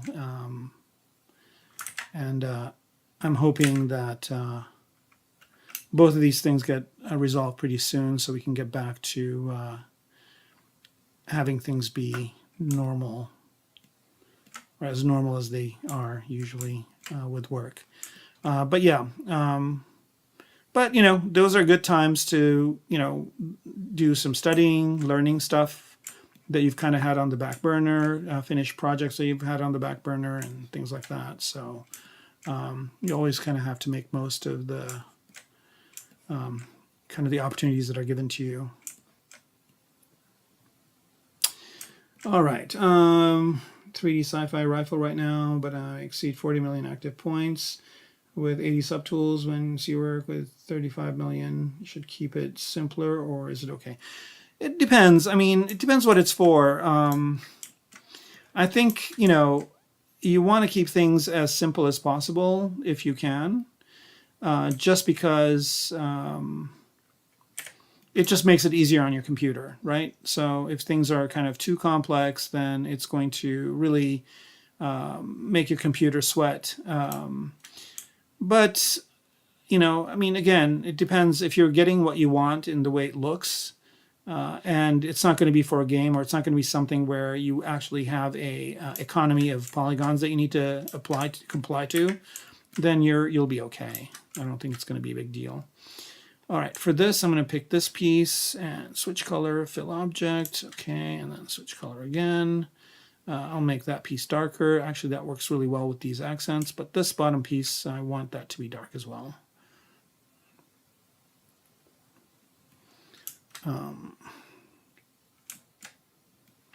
I guess it was the whole thing. All right, we'll just keep it the way it was. Actually, I want to go the other way. I want to Control Z this, and then I want to keep this one and have it, oops.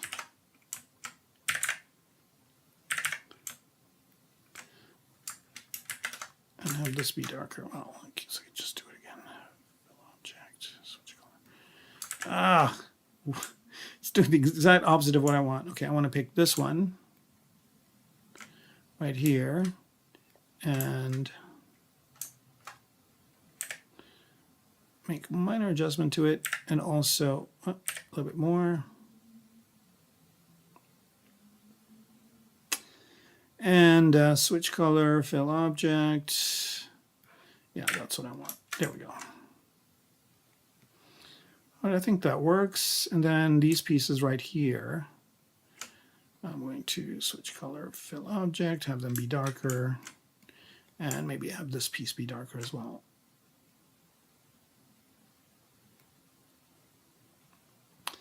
And as far as these pipes are concerned, I think they look better the color that they are.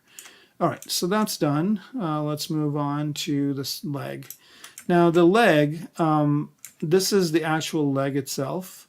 The ones that I have over there are copies, right? So I need to do this, and then I'll separate it out, and I think that will do today's stream. All right.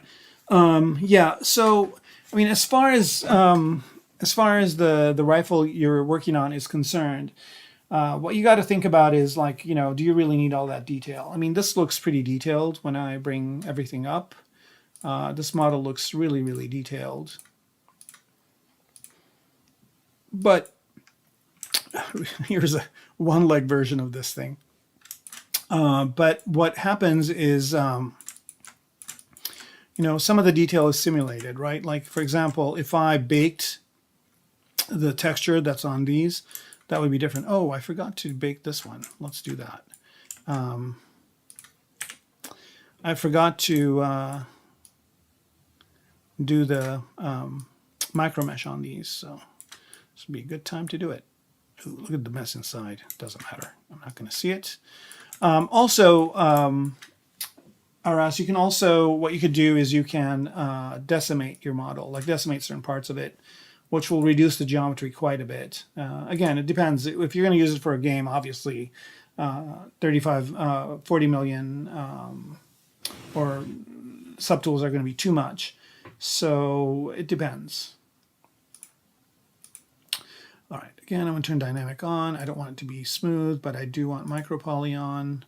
And I'm going to choose a different one for this. Let's try, see what that looks like. That looks okay. What about something bigger? Let's see. How about that? Oh, that looks nice. I wish it didn't have a hole in, you know, I wish it didn't have the holes. Let's see what that looks like with everything. Ooh, that looks cool. It does, but it's, the holes are going to make it not work. How about this? Nope.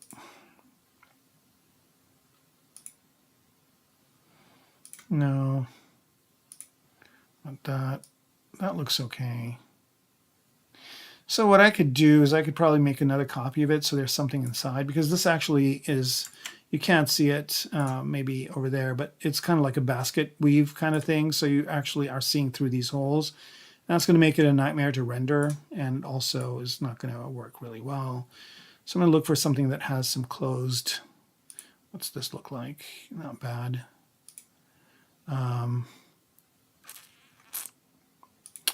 This, and let me do some stiff stuff here. Align, and yeah, I don't know if that's going to work.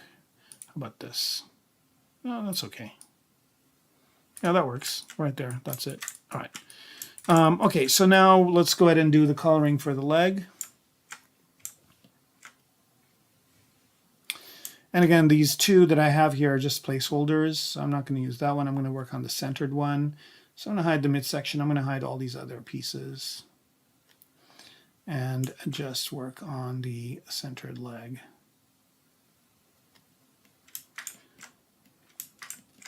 And I started naming the stuff on here, but I didn't really get through the naming process. So I'll do that now. All right. 32 million is not bad. You know, I mean, it also depends on like if you're done with it. This model, I could probably reduce it quite a bit. So right now it's at 35 million. I could probably get it to half that if I wanted to, just by you know, retopologizing and reducing some of the stuff. Oh, decimating will definitely affect the baking for sure. Yeah. So, you know, if you're going to 3D print it, you can decimate it. If you're just going to assign a material to something, you can decimate it as well. But if you have a painting or UVs or whatever, that's gonna mess it up for sure. All right. So what about the leg here? Let's go ahead and start coloring this thing as well, and then we'll separate it out.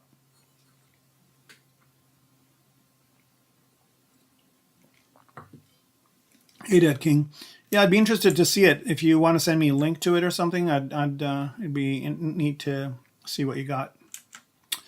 All right, so I'm going to bring up my hull here just so I could use it for color reference. All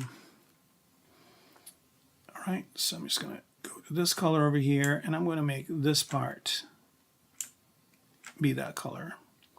So RGB's on, fill object, there it is. Nope. Switch color, fill object, switch color. Okay. So I think this kind of shield part looks good in that color. All right. So let's see.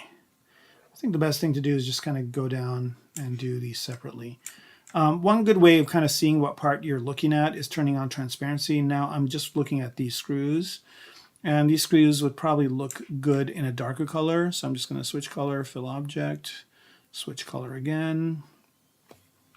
And then just move down to this piece. And I can, you know, with transparency on, with ghost off as well, it's better. I can see now I'm working on these pieces. And I want to keep these pieces the color that they are. That's fine. Okay, these could be the darker color. Switch color, fill object, switch color, go down to this piece. All right, so now I'm looking at...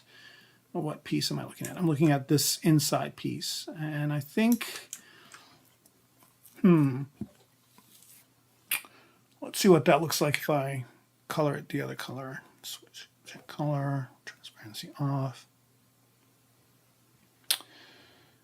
I think it was better before.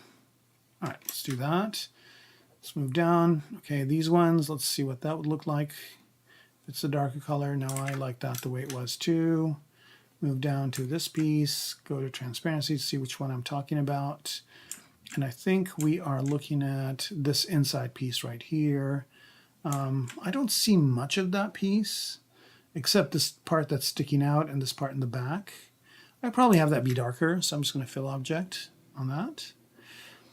Let's turn transparency off. Yeah, I think that looks okay. I think that's a good contrast. Yeah, send me a screenshot on Instagram. That's great. Hey, baby Awa, how's it going? Thank you for joining. Did you just join us, or have you been here for a while? All right, then there's this piece, which is where are you? Oh, these are the toes.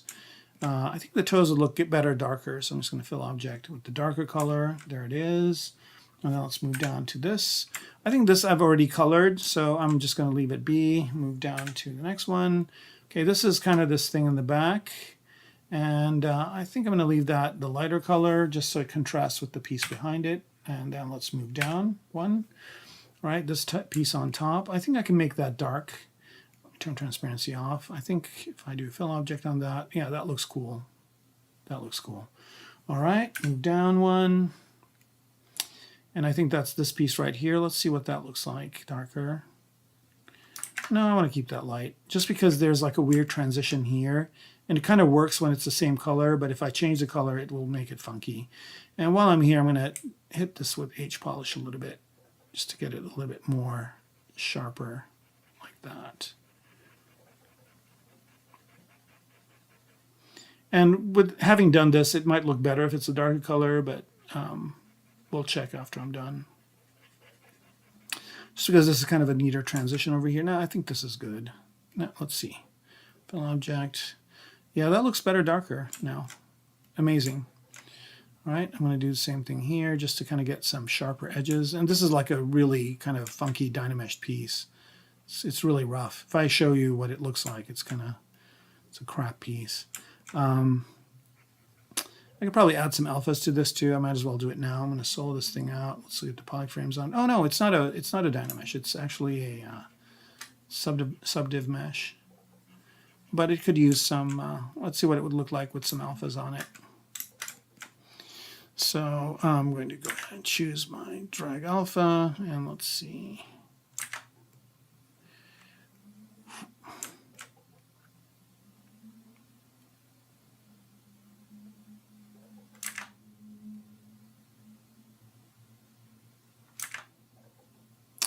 Here I'm just putting this kind of really simple alpha on it.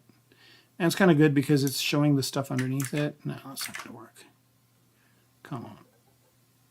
All right, this thing needs one more oh my God, it's got 6 subdivision levels. What is this thing? I think I can just zero mesh this thing. So I'm going to go ahead and delete lower and just zero mesh it. Same amount. All right, I think. All right, I just went to Instagram and there's a funny thing on there. All right, so I'm just going to divide this once, and now you'll notice that that piece will go in a lot smoother. Here we go. All right, that works. That looks better. And then let's add some interesting one. Let's add one over here like this, and another one pointing the other way, like that. And just these little alphas just kind of break the monotony of the piece. I'm going to hide the hull because it's kind of interfering with things for now. Okay, and I might be able to get away with adding a couple more of these things over here.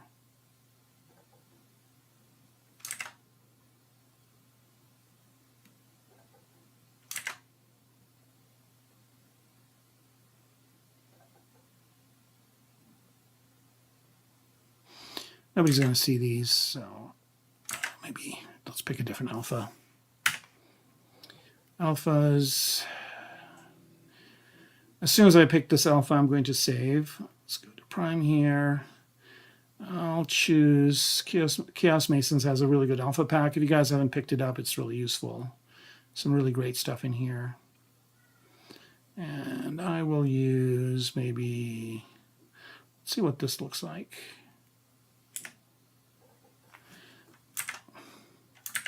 Turn mirroring off and just drop one here.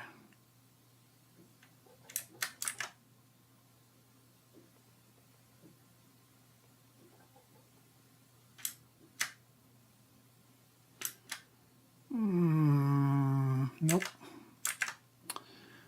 Let's see if there's something else that will work better there. I think I know there's one that looks, here we go, this one will work.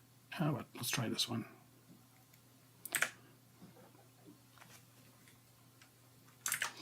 Activate symmetry again because I want it to be centered. All right, I want that, but I want it going the other way. Here we go. That works.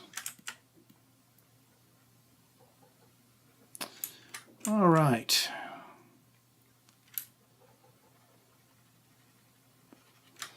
I'm just going to use H-polish to, this is a piece that I just kind of popped in there and never touched again.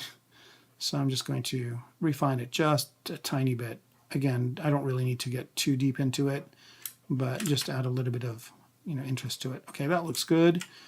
Okay. Now this piece and this piece are kind of coming together somehow. So I need to create a way that they are attached. For that, I'm going to use trim hole.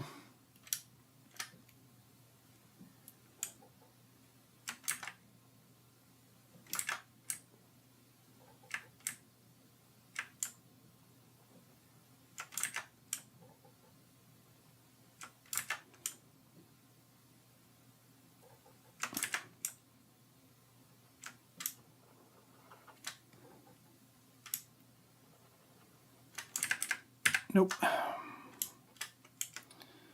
All right, so it's kind of difficult for me to do this with the top part of the leg showing. So I'm going to do it a different way. I'm going to say, well, maybe it attaches this way.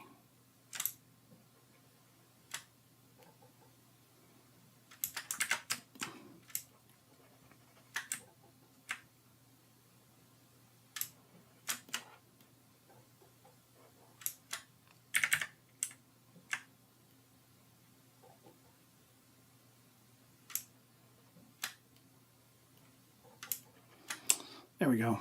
And this is kind of how it attaches there. And then maybe there are things that attach down here. I'll put one of these guys over here as well. Trim hole.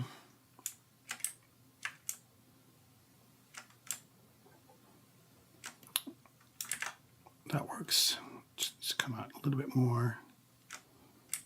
And then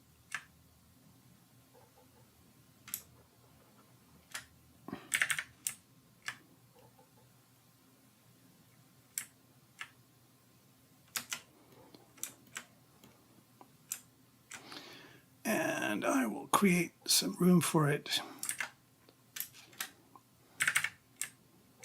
lowering this down like that.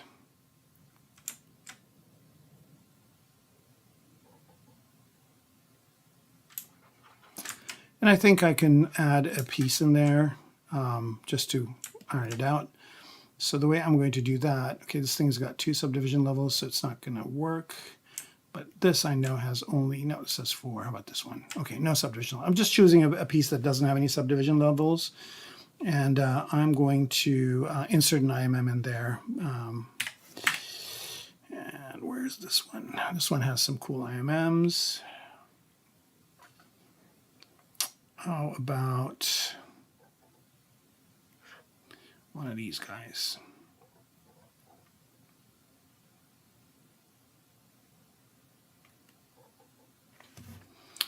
That looks good.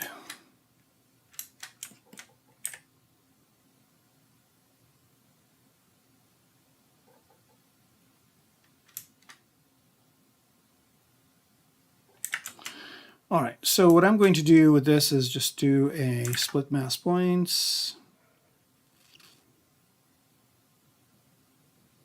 And then do a dynamic on it. And that looks good. Now for this one, I'm going to switch color, fill object, so it just contrasts with this. And then for this, I'm going to go switch color and fill object to get that. Okay, so this is kind of what I want that to look like. All right, so this looks more like it kind of fits in here. I think it might be a good idea for me to put something in here too. So I'm going to, again, pick these guys just because they have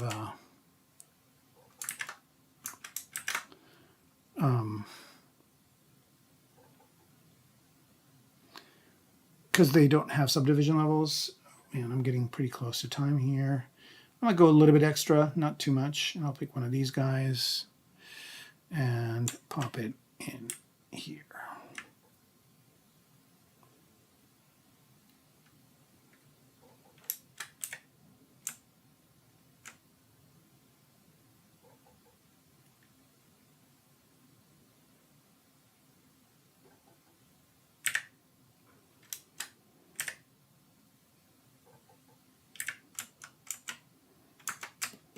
Okay, oops, and split mouse points again. All right, so now I've got to have those over there. That's just kind of like some extra stuff that I'm doing that I, will add a little bit more visual interest to it. And then I'm just going to adjust this a little bit more to accommodate for it.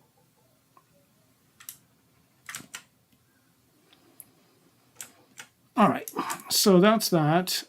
For this one over here, I think it could use to come up a bit. I think I did some of this work on the foot and then just kind of abandoned it, so it's good for me to kind of retrace my steps. And I think this piece could use to be darker, so fill objects, which, so this whole toe is kind of its own thing. All right, that's good. Now let's go back to our progression of pieces. There's this piece, which is, where is it?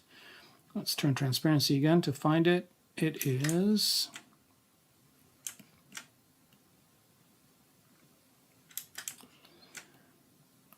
let's see. Oh, it's inside. Okay, so this could be the darker color. So switch color, fill object, switch color. There it is. Turn transparency off, and it's, oh no, maybe, yeah, it's better that way. That's good.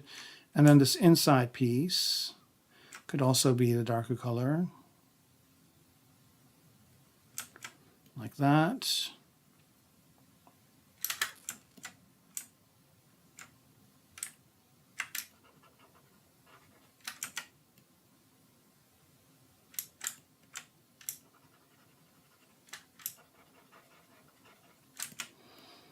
All right. All right, let's keep going down this list of objects. I don't know why, but this one, I kind of did the darker color on it, but somehow I forgot. And this one to fill object, switch color. I don't know why this thing is not taking, oh yeah. So I was going to autosave and I forgot, so good thing ZBrush remembered. All right, I've got some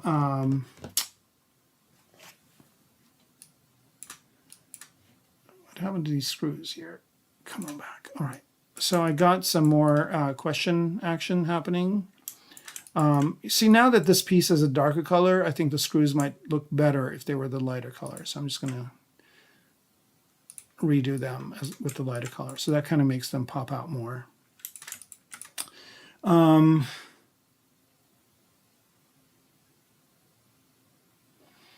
Okay, all right, so I'll look at your thing on Instagram when the thing is over and I'll respond to you there. All right, so there's that.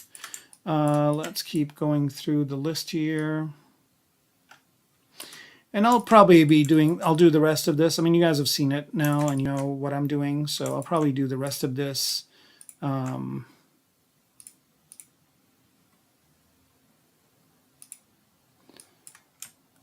off camera.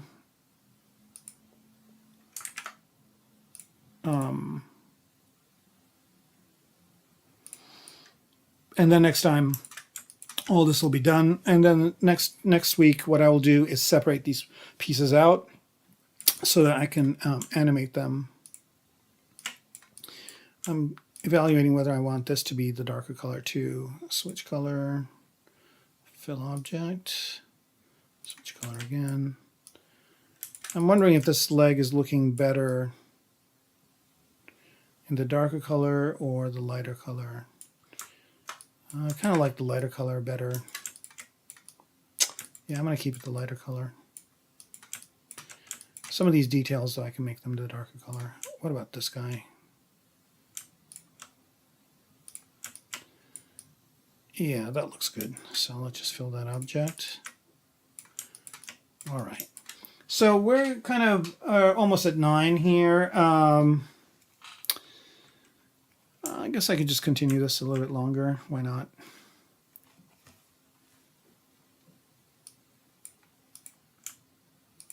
This piece right here, I was kind of wondering if it would look better if it was the darker color or not.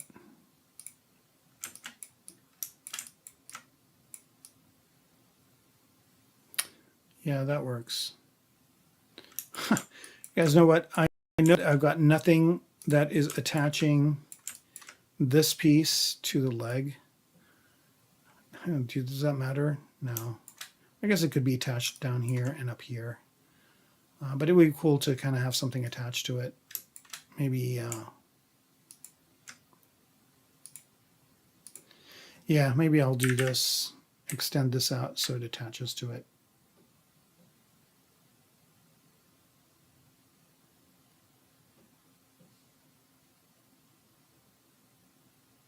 Here we go.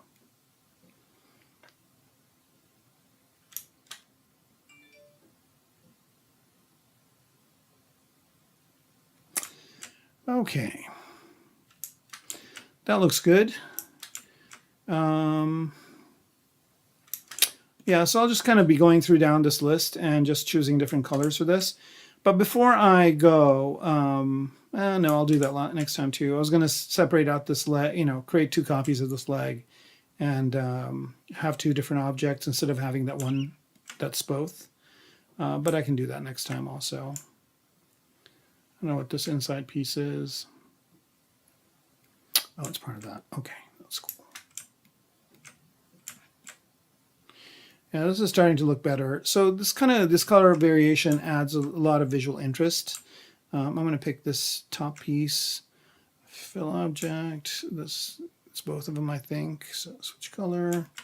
Yep, that's good. And I think I can make this the darker color too.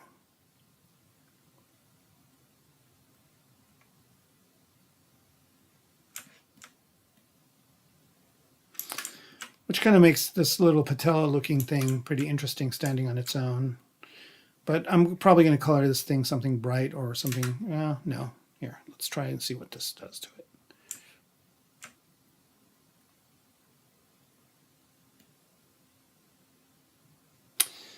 I'm going to make that the darker color, and I'm going to choose this one and oops.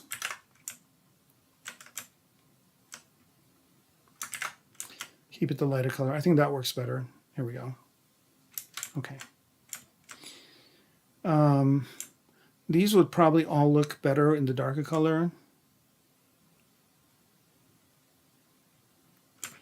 Yep.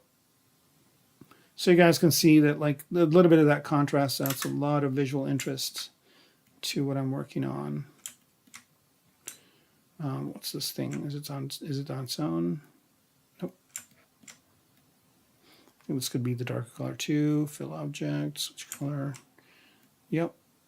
All right, so that kind of inside piece, and this kind of could be the darker color too. Let's add a subdivision to it. Switch color, fill object, switch color. Okay, there we go. Now this could be the lighter color.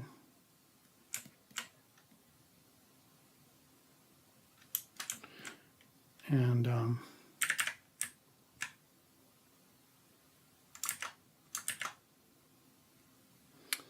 wonder if I can pull these out just a little bit. Here we go. It sells it better.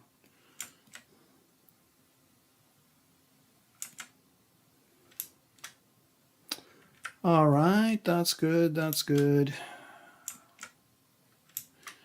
Now that I created contrast between this piece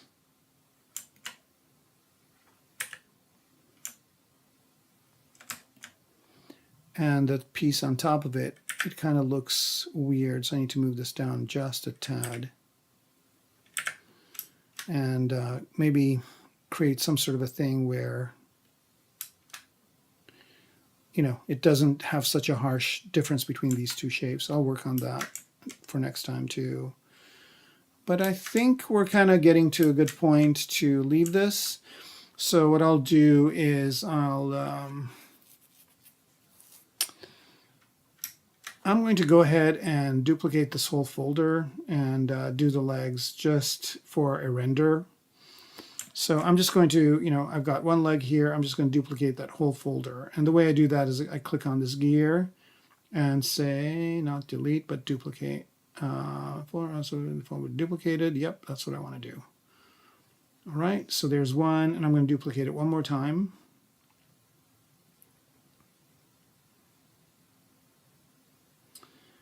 All right, so then what I'm going to do here is see what this new color scheme looks like. So I'm going to bring up these two legs, and then I'm going to press W, and I'm going to choose all. Right, so now I've got basically everything in this folder that I'm moving over. All right, so this is this one, and I'm going to rename this folder to left.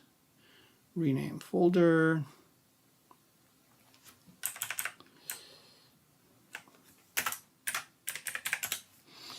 Right, and then we're going to pick this other one.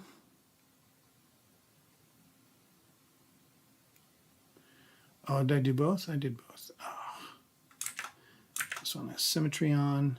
Now, also notice that there's some pieces that are staying over here, and that's because they were masked. Shoot. All right, I can fix this. Let's bring leg centered left back up, and let me undo that too. I'm just going to unmask everything, and I'm also going to go in here and activate symmetry off. Let's center this, and okay, that's better. Let's hide these two. How about that? Okay, so that's going to move just this one. That looks like there is more pieces that were masked.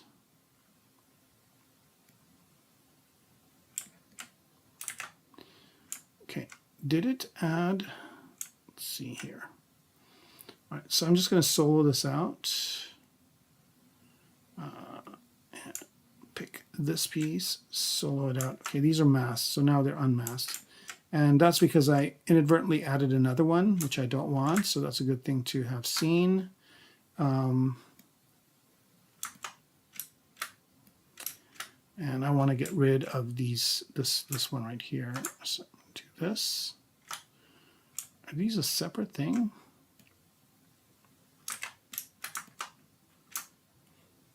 All right, so why is it? Hello, I don't want to select those ones. Okay, delete hidden. There we go. I want to do the same thing to all these other legs too. Solo. That's weird. Okay, how about this one?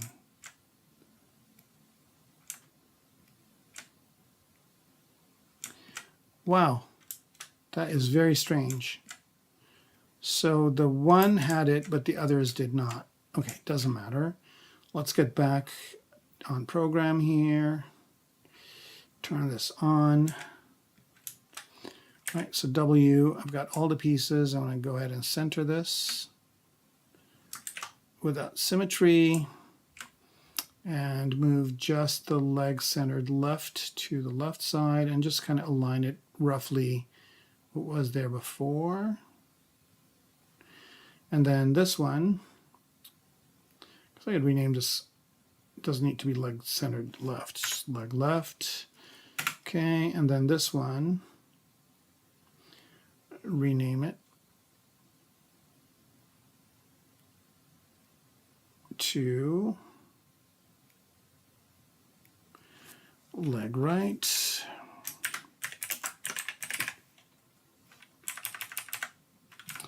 I'm almost done here, folks. The only reason why I'm doing this is because I want to do kind of a nice render to finish off the stream. All right, so this one has that same issue with something being masked. So let's go ahead and fix that.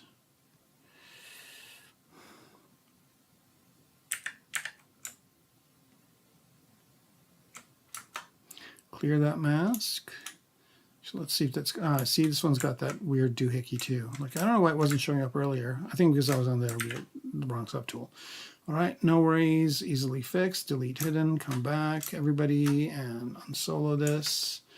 There it is, W, and let's move this, symmetry's on. All right, let's move this over to this side, so there's the right leg. All right, good.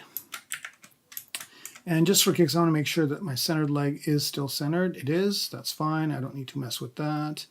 Okay, so there are the two legs, and then I'll hide the one on the bottom. And apparently, oh no, because I'm over there. All right, so there's that, and then let's bring everything back. There's a, no, I don't need that one, the midsection, the hip, and guns front, guns right and left, and also the hull. All right, so this is kind of the look, and it's kind of looking really even better now.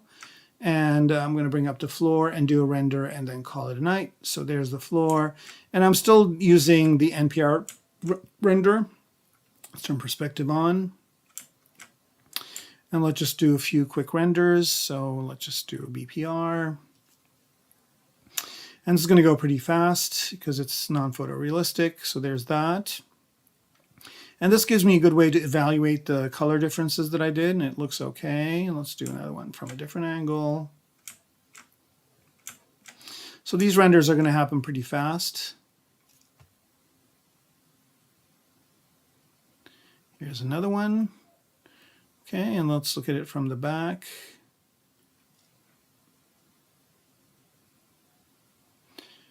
All right, so it looks like the contrasting colors are working well.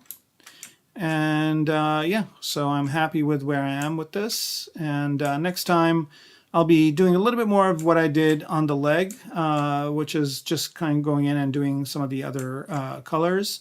And then next time we will paint it a little bit just to kind of add some detail and dirt and whatnot. And then we'll part it out so I can pose it and then assign materials to it, redshift materials, and do a render.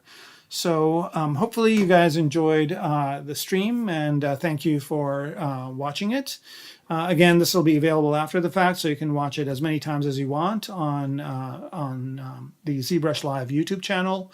And if you guys have any questions on this and are watching it afterwards, you can always tune in a Friday from now, so not next Friday, but the Friday after, and ask me whatever questions you have, and I'll be happy to answer them. Thanks again for watching the stream. Happy ZBrushing. Have a good night, day, or whatever time it is where you are. And see you soon.